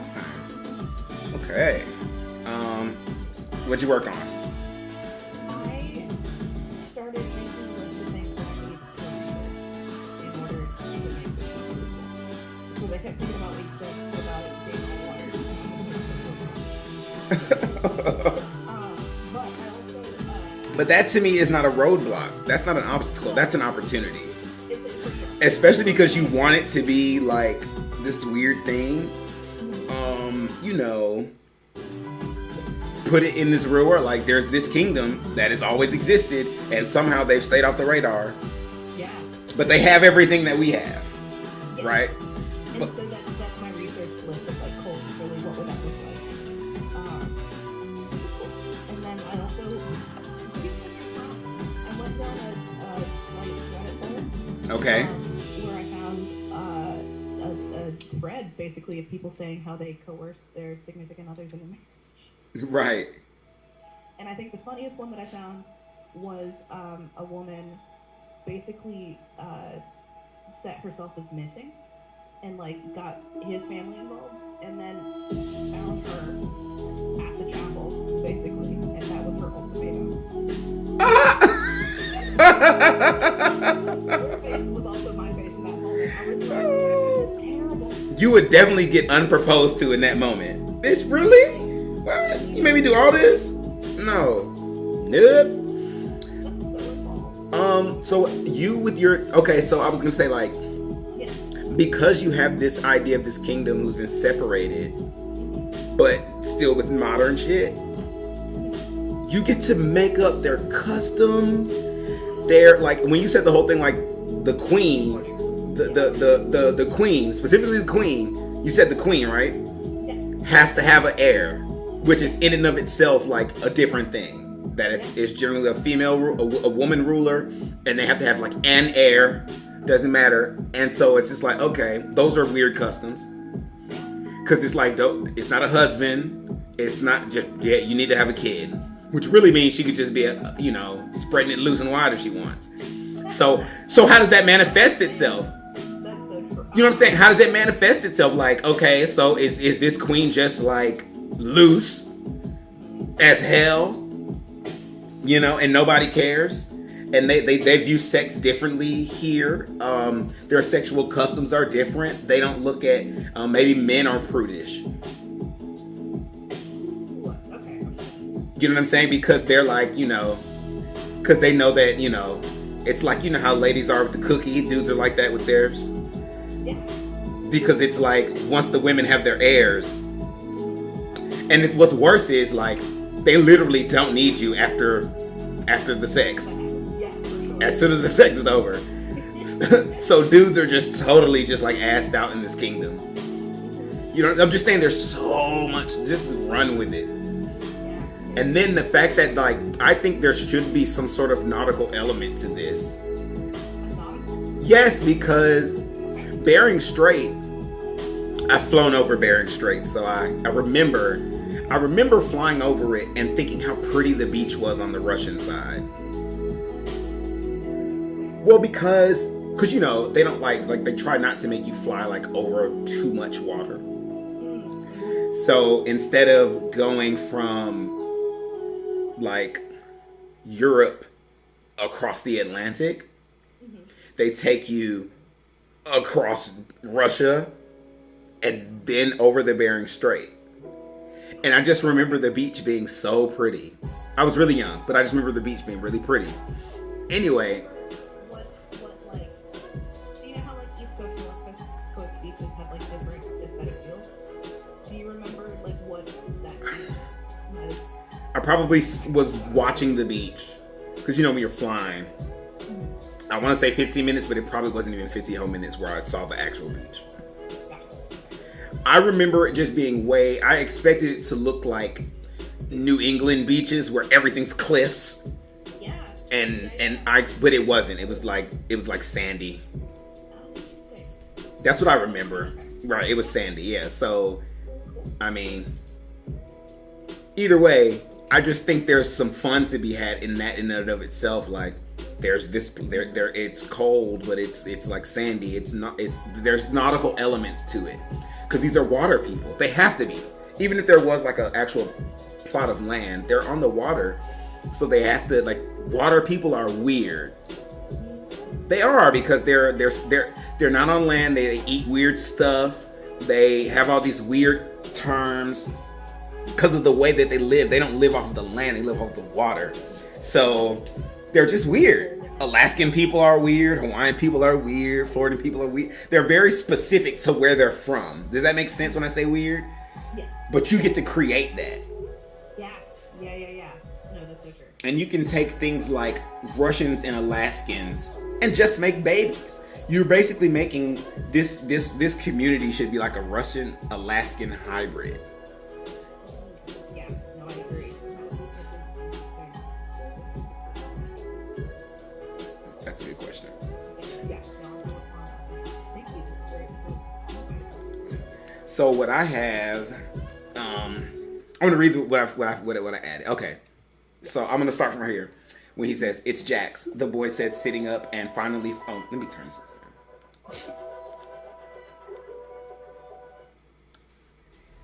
"It's Jax," the boy said, sitting up and finally facing the detective. "Nobody calls me Miles." "Jax it is." The two men took each other in, clearly aware of the other's dexterity. Rhodes gestured back toward the food on the table. "I'm good," said Jax, leaning back in his chair. "What am I doing here? Shouldn't I be in booking?" "We'll get to that. Had some things we need to clear up first." "What's not clear?" "I told you it was me. I shot him." Rhodes nodded. Then he began flipping through Jax's folder. "You've been living on the street a long time. What, about 10 years? Must have been rough." Jax scoffed.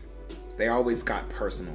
Cops try their best to make you feel like they can relate, like they know your struggle. Also, they can yank that rug right out from under you." "This is the part where we're supposed to bond and shit," Jax sneered. "Just saying.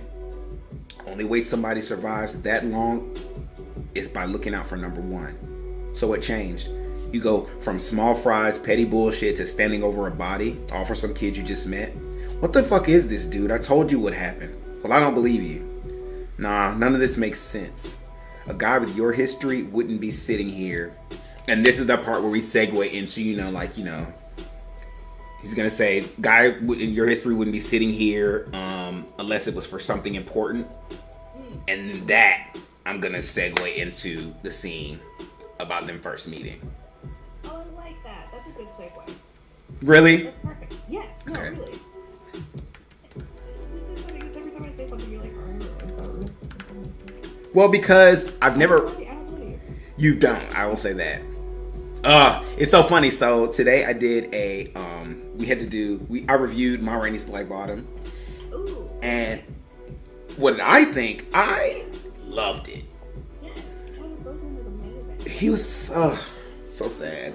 He was amazing. Him and Viola Davis floored me in these performances because this is why it was theater acting on film. Yes. And Oh my God, yes.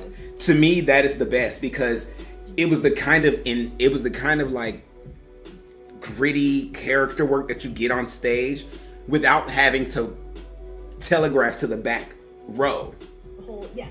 Yes. So it could be just pure realism, and I was living for every moment of it. However, in the review it came up, the person I was reviewing with was like, well, I don't like when stories end without resolution. And I was like, that's because you're spoiled by film, you know? Well, it's true because it's a film that they didn't cater it to film. It was what it was, and they just filmed it, right? Which is why I loved it. I want to see, that's all I want to see. Because, I don't watch movies. All I watch is TV shows. Now, when it comes to movies, I don't watch them. I watch them sometimes, but like, it's generally action movies. Dramas, I don't like. That, I could, if dramas were like that, that's all I'd watch. That's all I watch. Anyway, he says to me, I don't like it. And I said, this is the difference. I said, August Wilson doesn't write plays about plot. He writes plays about theme. Austin's a character. But I guess theme also works. I mean, What? Yes. no, because you're absolutely right. His characters are in my opinion, always a reflection of. I think his theme is the biggest character in every one of his plays. Whatever his theme is. I'm cycling through the one, but yeah. Huh? Because when you look at like, even when you look at like Fences, when you think of Fences, you think Troy, because that play is about his dialogue makes up about 70% of the dialogue. Oh, However, when you have a character who speaks 70% of the time, with August Wilson, you have to then look at all the other characters, the really minuscule things they do and say are that much more important because they don't talk as much. So when they do talk, what are they saying and why are they saying it? It is a relationship to the theme. And especially the fact that Troy isn't even in the last scene of Fences. yeah. They could have just ended it with his, a play normally would have ended with him dying. Right. Not, we don't get to see him die. We just get to see the funeral. The after effect, yeah. And because it wasn't about the character, it was about the theme. And his themes aren't always obvious either. He's such a brilliant man, August Wilson. So, but it made me think about you because it made me think about Fall For Me and how you hate that script. Listen, I don't. And I hate you for I it. hate it. You hate I that hate script. it. Listen, I hate it. anybody who's watching, whether it's now or later, she hates the script. I don't hate it. Hate is such a strong word. When you say that you hated it and the person's response is hate is such a strong word, that's their way of saying I hated it, but I like you. So, No, rewind. No, I disagree with certain elements of it, but I think overall it's a good story. you've never said that to me. Because that wasn't the discussion at the time. You don't think that's something important to say? Back and I think something important to say is, I think it's a great. You didn't. If you did not tell me it was a great story. then that's my error. I should have led with positivity. Yo, you ate me to shreds. Forgive anything. I'm sorry. This is This is how I like when I think back to that day. It was like, hey, I'm so glad that you wrote a script. You did leave with positivity because you said that you were proud of me for finishing a feature-length script, and that it's a very hard thing to do, and it's a very, big accomplishment. However, that's how I feel like that's how I pictured you saying it. However, And I don't like. Okay, go ahead. Sorry. however, this is shit because. No, I never said that. I'm just saying this is how I perceive the message, right? This is shit because who writes some dumb shit like this? What's the plot? What's the conflict? Who are these people and why do they know each other? I mean, I get that you're trying to make some sort of point about unrequited love, but nobody wants to watch that shit. It's boring unless there's a conflict. I never said it. You didn't say those things. What? I didn't say any of She it. didn't say it like those. No, that's how I took. Like, if you don't know my sense of humor, then if anyone out there, but like, what she really said was, with film, people need a conflict to stay interested. Yeah.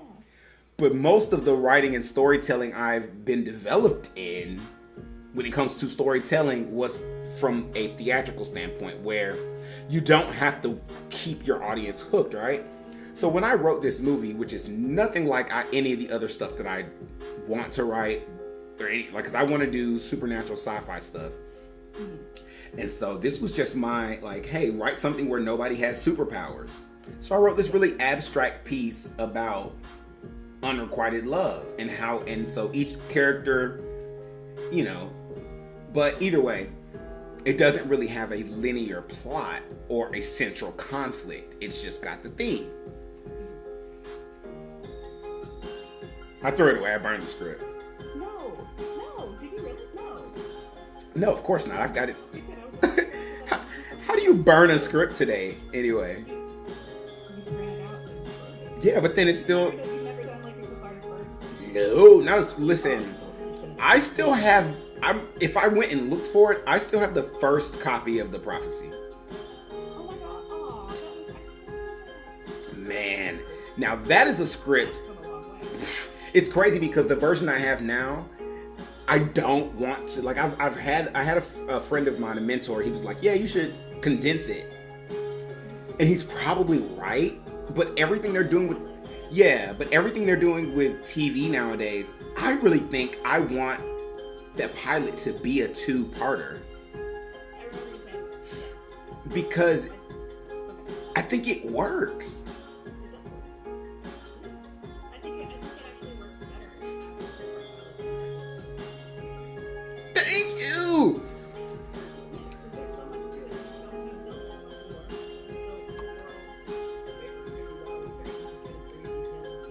there's room to play, and the characters have a lot of facets to them, and so they can run or not as much as you want them to. Yeah, no. Dope. I just have to feel, but I get his standpoint is like, it's just hard to sell something like that when you're a new writer. When you're a new writer, yes, it doesn't come off like you did it intentionally. It comes off like, does this person just not? And I feel like there's so many. There are some things I could take out of it. I agree with him there. There's some things that aren't necessary. But if I took all the stuff that wasn't necessary, it's still a 2-part episode. Is there a world where you could write it as a 1-part pilot? Yes. And then pitch it, and then if they're like, man, I really wish this had more elements to it, you could come back and be like, well, actually, I have this other version that's 2 parts, and it gives everything that you say that you're missing, and then you offer that as like the cheesecake on top of what you've already shown. Of course, my thing about it is though, like, every time I've sat down to rewrite the script, I've always sat down to rewrite the script, not to write a version of it that would suffice instead of the version I really want. So if I sat down to write it again, I'd probably then like the new version more than, which I don't mind. I just have to figure out how to, because the last version I wrote to me was the best version of that script I've ever written. And so, Most recently, you said? yes. And so I feel like that one's like right there at being like, oh, it's like, yo, like you're there. So I have to take what I did well and enhance it, which is great because it'll it'll be helped by Save the Cat, I think. So side note, Yes. if there's any of you watching with us, or if you're going to watch this later, we're doing a book club which will start the 27th of this month, where we will be reading Save the Cat by Blake Snyder. We'll read it, and of course we'll be streaming the discussions. It'll be me, Liz, a friend of mine named Alexandra McNeil, and a friend of ours named Megan Cowgill. We're going to read the book chapter by chapter. We're going to get here and we're going to discuss. We may do some exercises. I don't know. But it'll be just something fun for us to do. That'll also be kind of like some self-teaching, self-learning. Everything that we do on this network is about writers supporting writers and fostering healthy relationships amongst writers and supportive ones, because writing can be very lonely. I'm so glad that I stumbled onto other people doing writing sprints, because it's really fun for us to do. And I really want to open up our doors on Twitch a little more. I really like the community. It's great. So yes, I just wanted to say that really quick. So if you're out there, 27th February, 6 o'clock here on Twitch, Facebook, YouTube. Save the Cat by Blake Snyder. Enjoy. Yes, so I think that's going to be a lot of fun. Because this is your first time reading it, right? mm-hmm. It was my first time reading. Yeah. I think it's gonna like a lot. And I think like reading these books like that and then typing it again will help me, because I literally have, like, Liz, when I tell you, I'm thinking I have like 10 scripts. Current, like, finished or active? Not active, but they're like, only reason they're not active is because I don't have the time to finish all of them, right? So right now, Thank you so much. I know I have right now. This is the project that I have to get done, writing wise. But then I was writing I don't know if I want to. Have you read? You haven't read my book Bandits? No, but I remember you talking about it. Yes, I still haven't decided whether I want that to be a book or a television series, but I love that. That's kind of what I want to do next. But I'm thinking about, like, after I have, like, you read Diggy and D. I think this is the last thing I'm gonna do that is not supernatural or sci-fi. Cool. And then I made a choice to, like, only do supernatural sci-fi stuff after this, because that's what I want to do. It's just, that's what I want to do. I feel like there's plenty of people who, like, you have to look at someone like Shonda Rhimes, like, she has like 2 doctor shows, 3 lawyer shows, 4 lawyer shows, you know, and I'm just like, you know what? Why do I have to, like, why do I only have to do, like, one supernatural thing, everything else? I'm like, no, I want to do, because I have like 50 different supernatural stories in my head that all have these really big worlds. Yeah. I love world building. Yeah. I love creating these, like, really cool dynamic characters, and I'm the type of person that, like, I always set like a big arc for the characters. Yeah, no, that's true. Have you watched, is it not real? Did they reboot Charmed? Mm-hmm. Someone told me about that. Have you watched it yet? They rebooted it. It just got renewed for a 4th season. I started watching it from the 1st season. I love the new Charmed. A lot of people don't like it. I think it's great. I'm into it. I'm into it. I just wish they were more like, you're gonna make an ethnic Charmed. Why is nobody black? Like, the main character is half black. Love her.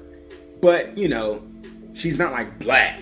Right. You couldn't go all the way. Yeah. Well, when you look at her, I'm not saying she's very fair skinned, right? So when all the cast members are on screen, Yeah. you don't be like, oh, there's a black girl. You have to be knowing, like, you know what I'm saying? So, Yeah. which I'm not saying that she needs to be black, but it would be beautiful if you had more black people in the show other than her. And that's my biggest criticism. Is, like, you know, you're doing this POC thing, do it. Don't, like, do it watered down. Yeah. There's one person on the show that I don't like their acting. But I'm not gonna say that. But other than that, I like the show. I love the storylines. I actually like the writing. I love the magic. I like the special effects. I love the magic. I will say that the original Charmed was a different show. It was a totally different show, and they're not trying to recreate the original Charmed. Got it. So it's a completely different story. The So I don't know. I parts watched of the it. original Charms, but not the Well, the original Charm, had the whole idea, like, the original Charm was different in that it was like, okay, this witch named Melinda Warren was killed, and she had 3 powers. The 3 powers were, she could move things with her mind, she could freeze time, and then she could read the phases of the moon. And on her death, she's like, I will give birth to the charmed ones, will be the strongest witches of all time, etc., etc., and then these 3 girls are those girls. Now, in the new one, the power of 3 is like Buffy, where it like comes like generational. So these 3 girls are not the first charmed ones, Gotcha. and they also won't be the last. So it's like a generational thing. And so they're descendants of her? No, Oh. it just It's like lightning flashes? yes, it's like I said, it's like Buffy, Got it. All right. which I think is dope because it's like, oh, okay, and Opportunity, yeah. and basically they took everything about the original Charm, duplicated it in season 1, and killed it. So it's like, hey, let's pay homage and then murder it so we can do our own thing, Yeah. which I'm here for. Like, that's pretty much what they did. They just took a lot of the old content, like, spoiler for anybody who's watching it, but the elders, who are like basically like the leaders of good witches, in Charmed the old one, they're gods basically. Right. But in the new one, they're just old witches, like really old and powerful witches. They lead the witches. They're all dead. The end of the first season. Yeah, they're all dead. Well then, All the White Lighters are dead, except for theirs. but that's legit. That's what I'm saying. I'm so angry. Okay. But when you watch it, I loved it Okay. because it was like, This is different. well, because of why they did it and how they did it. And they addressed everything from the original Charm quickly, and then now you're just like, what the? Now you don't have any expectations because the elders are gone, the Charmers are gone. They did the whole like Phoebe's in love with a demon thing. They did that first season, and now that they've done that, it's like, what? Now you have this whole world of opportunity to do. My favorite thing. Sorry, go ahead. Is it the name? No, they're all M names. But in the history of the Charmed ones, all of them were all sisters with the same. Well, it was either H names or S names or A, but they all had the same. Yeah, you're right. My favorite thing so far is what they did with the sister who.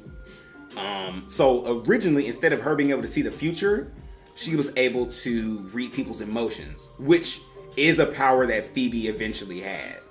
Yeah. So, but then at the beginning of this season, they lost their powers. All of them? All of them. Collectively? Well, not the oldest one, Okay. because the oldest one is half demon. Oh. So she lost her witch powers, but she didn't lose her demon powers. Her demon powers. Right. Okay. So then the whole season was and what I loved about it was they spent like the whole season getting their powers back. Oh, that's cool. It wasn't like a 1 or 2, Large. which is what I like. Like old Charmed, they would have got their powers back by the end of the episode. Yeah. Here it was like, They draw that out. yeah, how do we get our magic back? How do we get our magic back? And the one who got theirs back last was the sister with the demon powers. Oh, cool. And it really Makes sense, 'cause yeah. it really sucks like how she got it. I'm not gonna tell you that part. But anyway, everyone got their powers back, but when they got their powers back, everything was different. Point in case. Which was another way that they paid homage to the old TV show. So Piper's powers, at first they thought was to just freeze time, but it turns out her power was molecule manipulation. She could slow them down, or she could speed them up. So like later on in the series, she was able to blow things up. That's cool. Right. Yeah. And then, so like I told you, the girl who's the youngest sister, she's not able to see the future or read the past. She's just able to feel other people's emotions. But through getting their powers back, their powers changed. So the sister who could freeze time doesn't freeze time anymore. She manipulates molecules So she freezes things, literally freezes them, or she burns them. Right. And then the sister who was an empath, instead of being able to read people's emotions, now she can like have visions and shit. And this is really cool. The emotions that she feels, she can input onto others. Oh wow. There's You can, like, supplant the- okay. There's this scene where she's like mad at her father, and they're trying to save one of the sisters, and there's these guards, and she's so mad at him that like this ripple burst out of her, and the guards kill each other. Ooh. Yeah. What a power. I wish I had that. Right. And she can like calm people when she wants them to be calm. I was just like, yo, keep going. And she can, of course, she can fight. She can fight. They always make the youngest one to where she can like kick people's ass. So Of course. I'm into it. Like I'm into it. Like only reason I'm not watching it right now is because I like to binge. But Yeah. I'm just gonna check it out. That's what I'm saying. it's very good to me. People just have to get off of their like, yeah, you know. They sound like, yeah. Have you seen Lovecraft Country? Yes. Oh my god. Yes. So good. I'm so mad that nobody from that show got nominated for acting, especially the two ladies who were the sisters. Yes. Both oh of my them. gosh. Both of them. Yes. Sorry, I'm being really loud. Yes. Yes. Well, that and I May Destroy You. The fact that wasn't nominated either. I haven't seen that one. You are missing out. I saw a clip of that one.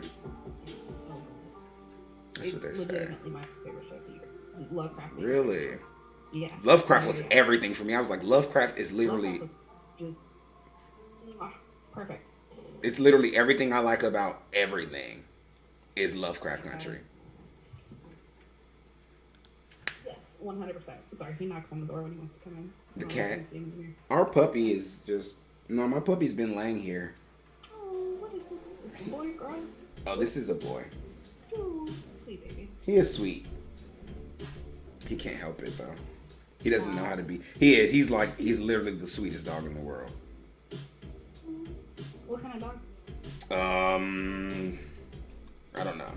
It's not mine. He's a He does not belong to me, therefore not my problem. no, but he's sweet. Good. Yeah, Good. he's super sweet. He's been sitting here the whole time, not made a peep. Oh, Yeah, good boy. That's awesome. he knows how to get away with anything. If you just always do what the humans tell you, they will literally let you do anything you want. Gosh, I wish that was like that for us as adults. No, you don't. I know. I'm like, sorry, a little dry. Okay, so how do you feel about this? How was this for you? Because I think we're the only people here now. Yeah. No, I think we got 3 actually Really? at the moment. Yeah, I'm looking Okay. at the Twitch page right now. Hi, 3 people. What's up? No, to answer your question, I think this has been really great. Okay. This is my first time, baby's first stream, and This is your first stream? first time ever. Really? I've been like a viewer on other people's, but this is my first time. I consider this my first stream. Only because like Talk It Out and Geek It Out don't really count because this is different than Talk It Out and Geek It Out. Those are shows where we have like itinerary and like Twitch is like the research that I did. Twitch is very much like we're gonna chill and relax and do things and then having had set up everything, got the music and everything, like this was a whole different environment and a different energy than the podcast. So that's why I think that we're gonna do that 24-hour live stream on March. In That's March. so crazy to me. Why? Oh my gosh. 24 hours is a long time. It is, but it's for fundraiser, and it'll be stuff like this. I definitely think we're definitely gonna do writing sprints. We're gonna have an episode of like all 4 of the shows, so that's at least 8 hours right there. Okay, good. Then Yeah, we'll figure it out. No, and that was not meant to downplay it at all. I'm just saying No. I think you're doing a lot of good stuff. Yeah, so anyone who's with us, hello. We've been doing sprints. We just did a random talk about TV shows and movies and stuff. We're both writers. Liz is currently in college for screenwriting. I want to be a screenwriter, and we are administrators of a group. The group is called the Writers Room. It's on Facebook. We do weekly events called Wine and Reads, and this is one of the Wine and Reads. We basically get together. We've had workshops. We've had we have workshops. We have workshops. We have guest speakers. We do live readings of scripts as well as nonfiction works, poetry, anything in written form. We will help you improve it, promote it, critique it, all of the above. And you know, the group is a mix of professional writers and newer writers. And the goal is just for supportive work, content, sharing of ideas. We do daily challenges. We try to have a good time, and we try to foster good energy. So, you know, if you want to join us for doing, I think we're gonna like talk for a little bit. I don't think we're gonna do another sprint, unless you want to do another sprint. Ooh, I mean, yes and no. Yeah, like I need to. You need to do another sprint. I should do, but I think that at this point I need to do more research before I can do it further. Okay. Well, Liz is writing a really cool thing about a really cool pilot, and I'm working on a short story, which you kind of see a bit of on the screen. So the goal is actually to do this more often. We just have to find a time, because Saturday at 6 is our Wine and Reads. I want to do this weekly though, because I feel like the more we're here, the more people will know to come and kick it with us and everything like that. This was a lot of fun too. Yeah, I would love that. And now that I have the stream set up, I don't have to stress myself. This was stressful, but it looks good. Yeah, no, It looks fantastic. it's cute. That's what I'm saying. Layout. Yeah. I didn't No expect it to look major this cool. issues. What was I? Sorry, I cut you off. I didn't expect it to look this cool. Like when I first started to set out to make it, I was just like, look, if I can just get these boxes on screen, I'll be cool.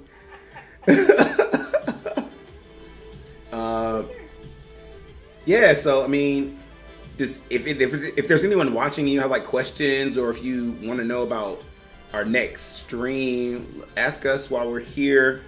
We're wrapping up here. We're just chilling right now, talking. I dropped the link to the Facebook group in chat again, in case you hopped in later and didn't see it when it was up there before. So make sure you can join us. I was watching. I've been watching Titans. Titans the anime? No, the live action. Oh, yes. What do you think?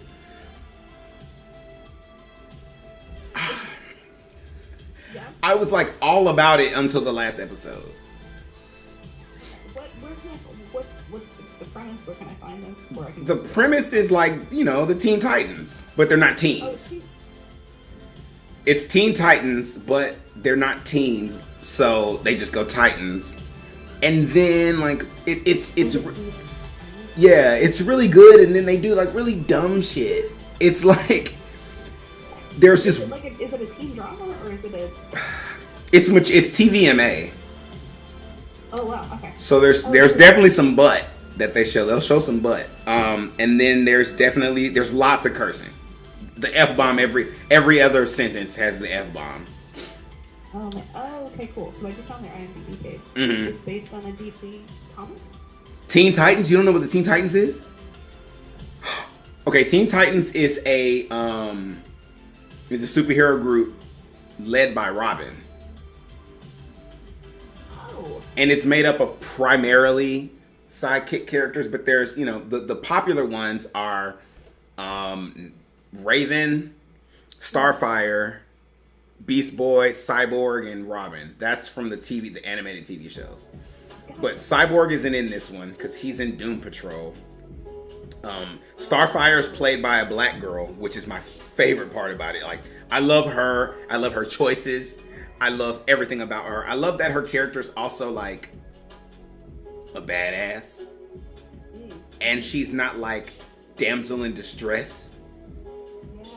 Yeah. I know. Like, and they don't really do that to the women too often. And I appreciate that. I appreciate the fact that I don't appreciate the fact that somehow Robin is still the most formidable on the whole team. I hate that about DC Comics. Like, Batman is the best superhero. How? What do you mean? Like, But he has all the money. Diana is a god. She is a god. What drove me crazy about Wonder Woman 84 Mm-mm. was the fact that, like, I haven't seen it. oh, okay, sorry. But I can already tell you from watching the previews, I was thinking that. I was just like, I mean, okay, so there's a god versus a cat. Well, when you see it, let's talk about it. Okay. I was just like, there's a god and a cat. And then, you know, because that's what I liked about the first Wonder Woman. It's a god and a god. So it made a lot of sense. I was like, okay. Mm-hmm. But then, I think that was the thing about it. Like, sometimes we don't need... But Ares actually is a villain in the DC world. Mm-hmm. So... Well, and also in mythology. Right, but you know, sometimes they do that. Like, there are characters who are like actual, like in. I could possibly be giving a spoiler. I haven't seen WandaVision, but I know a big villain in the WandaVision timeline is like Mephistos. I think that's his name. That's how it's pronounced. Who's an actual demon. Interesting. Okay. Right, so it's like this idea of like the same thing with the Greek, actual Greek gods. So I mean, they do that in the comic books a lot, which I don't think is. I think that's cool, especially when you're talking about she's the daughter of Zeus. Okay, Ares needs to be there. If Zeus is real, my God. the rest of them are real too. But Batman, I was watching this scene the other day. I was like, how is it that these gods are fighting these other humans and getting their asses kicked, Yeah. but Robin's not getting his ass kicked? So, right, if you punch a god and the god's response is, then when you punch this human, everything should shatter. Yes, that human should be eviscerated. Yet, Like this. whatever Batman put in that suit, what kind of rubber that was, just he eats the punches. I'm fine.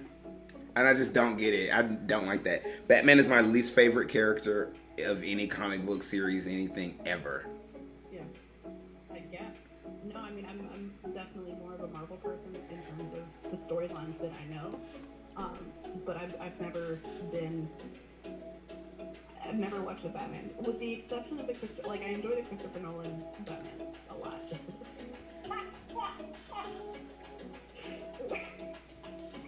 Really? Tim Burton. I mean, well, okay, yes, because he's Batman Returns But, like- is the best Batman movie of all time. Can I tell you that I didn't see that movie for the first time until very recently? What? So then you don't. Also, It's not the same if you just seen it for the first time recently, because you're gonna have all these other movies in your head. exactly.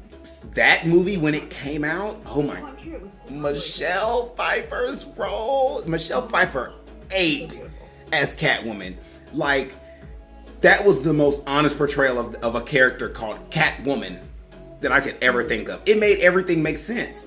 Why does she have a whip? Because she's a dominatrix. Like, they went there with her, like, this whole, like, she's a kitty, she's a cat burglar, cool, but like, she dresses in leather cat clothes and has a whip and is incredibly sexual towards Batman. Make it make sense. Okay, we'll just cast Michelle Pfeiffer. Yeah, and she just drips in that Dude. beautiful sexuality. I love it. Yeah. And it's not slutty No, it's not at all. It's powerful. It's great. Yeah. No, She was I wish great. that- I wish they'd maybe attempted that like a tiny bit with Anne Hathaway's Catwoman. Not even a tiny bit. Not even a little bit. The bare minimum of that would have been They basically just put her in a cat suit. yeah. They just put a woman in a cat suit. Did nothing, no character, nothing. Like, why is she in a cat suit? Everybody else is on something or crazy from pain and trauma. No, she just wants some diamonds. Yeah. Yeah. I feel like, back to Marvel, the reason I like Marvel better is because, like, Marvel's version of Batman makes sense to me. I still hate him. But Tony Stark, it makes sense why he's fighting gods. He's wearing a suit of fucking titanium. Like, yeah, okay. I would feel fine doing that too. His emotional arc also makes a lot more sense, in my opinion, than Batman. Like, yeah, That I disagree with. Oh, really? Yes, Okay. that I disagree with. Well, because he didn't know his parents were killed by the Winter Soldier. Oh, yeah. Batman saw his parents die as a child. The inciting incident of him becoming Iron Exactly. Man. Right. the That's my point. inciting. Okay. Okay, tell me what you're saying, and then I'll Okay, so Tony Stark becoming Iron Man, him making the first Iron Suit and him becoming Iron Man are two different instances. Yes. Him making the first Iron Suit was made so that he could escape. and live, Yeah. because the heart thing, he had to do it, right? So that was circumstantial, but him becoming a hero had nothing to do with any of that. It was literally, to me, it had to do, like, me watching it was like, he's a bored billionaire. That's what it came off as. He's a bored billionaire that, because really, if the hero was in you, you wouldn't have been making them damn weapons in the first place. This was all, like, Tony Stark to me is power hungry. Always has been. The only redeeming part about his arc in the Marvel things is how his arc ends. Literally, I hated him up until that very moment. That very moment. But I was like, you know what? Like, that's the good thing about Marvel. They have because I feel like his character was the most selfish, self-centered, egotistical, and self-righteous. I'm just like, bro, you just get to make all the right and wrong decisions. Like, you literally, in the Civil War speech he gave, he listed all the reasons why they need to be kept in check, which to me sounded like a laundry list of shit he did that was wrong. Oh my god, yes. And he's like, because I did all those wrong things, I'm right now. Boo, if anything, you just proved to us that we shouldn't listen to your ass. And that you've made millions of mistakes before, and that your leadership in this moment is not what needs to happen. How do we feel like, right, how do we listen to you right now, bro? Like, how? You just told us, or you just gave us a list of all the reasons we shouldn't listen to you. And your response was, so listen to me now. It's like, Right. no. This guy over here, he literally fought in a war. Not started one, fought in it. And gave his life, and everything he lost everything he'd ever known to this. And then still came out of the war only wanting to protect people, not to pursue his own aims, or, you know what I'm saying? He didn't fight because, he didn't come a hero because he had to save his own life. He did it to save other people's, right? And now he's telling you, you know, I love Captain America. I love Captain America. Oh, Captain America's awesome. Yeah. Are you excited about the new Disney Plus series? It's not a real series. You mean Falcon and the Winter Soldier? Yeah. Oh, I thought you were talking about the other one. There's this rumor going around. Well, if you watch Infinity War, spoiler alert for anybody out there. If you watch Infinity War, essentially, or at the end of Endgame, he takes the Infinity Stones, and then he goes to return them all. People are talking about, wouldn't it be cool if they turned that into a Disney Plus series? Like, you know how, like, he goes to return them all, then he comes back and he's all old? What if there was a series? What if there's a series closing that gap? And I was just like, let Chris Evans told y'all he don't want to do that shit no more. Exactly. Well, even when Marvel or Disney, one of the two tweeted that he was going to be reappearing as Captain America, and he retweeted it and was like, "This is news to me." Right. And clearly does not want to. Plus, give Anthony Mackie a shot. Like, he hasn't even had the mantle that long. Anthony Mackie's black. Let's be clear. And I'm sorry. This is the thing about it. Like, this next little era of Marvel, whatever, is gonna be very black. Let's be clear. There's him. There's Monica Rambeau, who is supposed to be stronger or as strong as Captain Marvel. They're gonna bring Storm about. There's Black Panther, and with them trying to figure out with what to do with Chadwick Boseman not being there, there's gonna be more black characters who are gonna be pushed to more, because they're making a TV show now called The Kingdom of Wakanda. I didn't know that. That's awesome. Yeah, so I guess they're gonna use that as a way to bridge whatever they're gonna do, bridge whatever gap they're gonna bridge with moving into however they're gonna, address that circumstance. And so you're gonna have a lot of that. And some people don't. They don't want that. Anthony Mackie's character never got a lot of like upfront time. Well, they never gave him a chance to develop that, unfortunately. When he was I agree. Wait, what was it? Falcon. It was Falcon. Okay, that's right. Yeah. Like, we don't know anything about his character. We don't know anything about his character. Anything. He just did cameos and then threw some jokes and then suddenly became Captain America. So I mean, I'm I mean, I think it's loyalty though. Huh? It's loyalty. Like, he was blindly loyal to Captain America from the onset. I don't know why it was. That was so cool. Mm-hmm. Well, it was a point of pride and honor, and sorry, I was getting a little crusty on this end. There we go. Okay. What was I saying? Yeah, like he wanted to be a part of the Avengers. He thought it was awesome, right? Because the first time he showed up was when. Was it the Ant-Man movie? Or was it before? No, It was Captain America: The Winter Soldier. It was the Winter Soldier movie. Mm-hmm. I need to go back and watch these movies.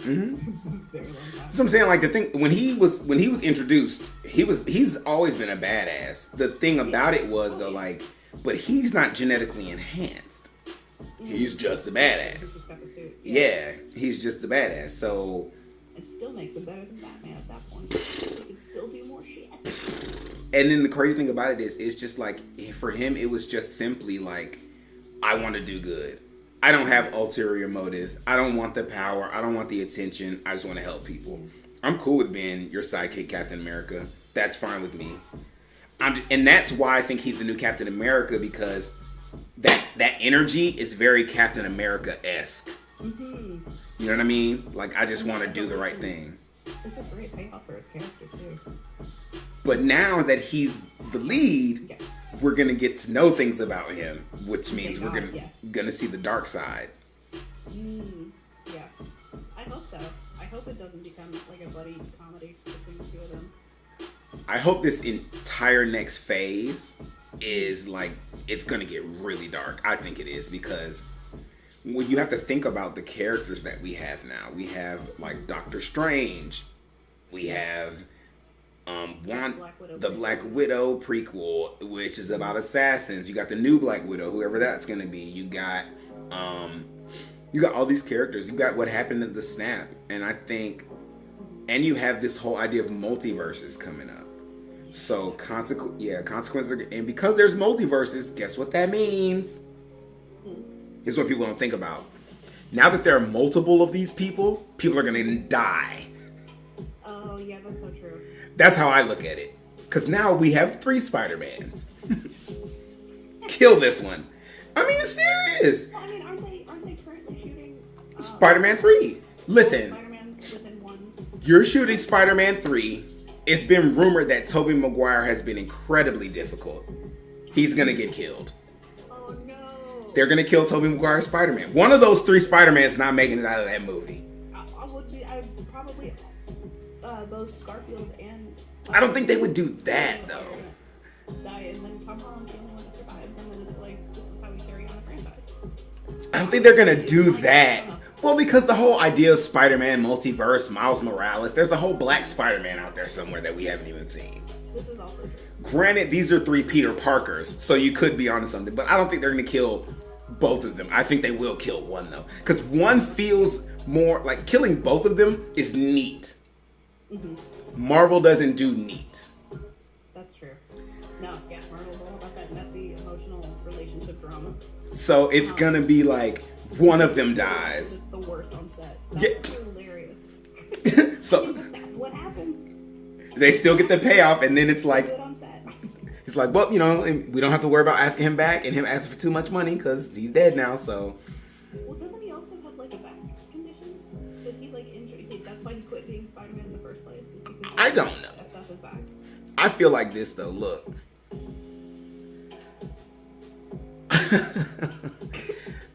Yes. I can't say because I'm not like a successful actor. And hopefully one day I will be a successful actor. I hope I never get that kind of ego. Oh God, yeah. Yeah. I was talking to the lady that I'm interning with, and she was saying you can always tell the wealth of someone's insides by how they handle fame. And if they handle it in a way that becomes very self-motivated, they're not worth their salt in the first place. But if they are handling it in a way where they are not assertive to other people, but you live your life from the perspective of like basically what Falcon did. Of like I want to help and I want to pay it forward and I want to be. My fame is a tool. It's not a pedestal for me to make myself my own god. Right. But that's how you can figure out who's worth their salt and who's not. I thought that was interesting. It's true though. Yeah, for sure. Because it is easy to. I would imagine it would be easy to go the ego route. You have money, you have people coming after you. You've got influence, quote unquote. And it's crazy. I was talking about more just as far as if it's an artistic thing. Like I know for me, I really enjoy doing artistic things. I really enjoy it. So like, if somebody called me and was like, "Hey, we want you to do this artistic thing," my initial response is that I want to do it. If there were things that came in the way, and I'm just thinking, I feel like there's still a way that you can like go about these things. Because you know, like I've been in situations where people, but I also know this, that sometimes people say you're difficult and you're not being difficult. That's also true. So Yeah, I mean it's an interesting track, really, because it's about other people's perceptions, but also about like how you handle your shit. all right, Lizzie. I have a thing at 9:30, so. Oh, that's right. I keep forgetting about the time difference. I know. We made it basically 3 hours. That's awesome. Right. So the next time we can actually sprint this on. Heck yeah, that'll be good. Ooh, excuse me. So Oh, you're good. everyone who is at home, I want to say thank you for hanging out with us. If you're watching us after the stream, that's awesome. Come back. We'll be here every Thursday. We have a podcast that airs that live streams here. We also have one every other Monday, which will be not next Monday, but the Monday afterward, which is all about geek stuff. Kind of got a little sample of it just then, actually. We'll be doing more live streams, but every Saturday at 6, we will have some sort of event. We're going to be doing writing streams again in 2 weeks. So come back and chill with us and hang out with us and join us for that. You have anything to say, Liz? No, just thank you for hanging out with us today. It was a lot of fun. And we look forward to having you guys when we do this in 2 weeks. So I'm going to leave you all with some social media and everything. And then we're going to be concluding for the night. Thank you guys. Be safe. Wear your masks. Yeah. Much love. See you next time.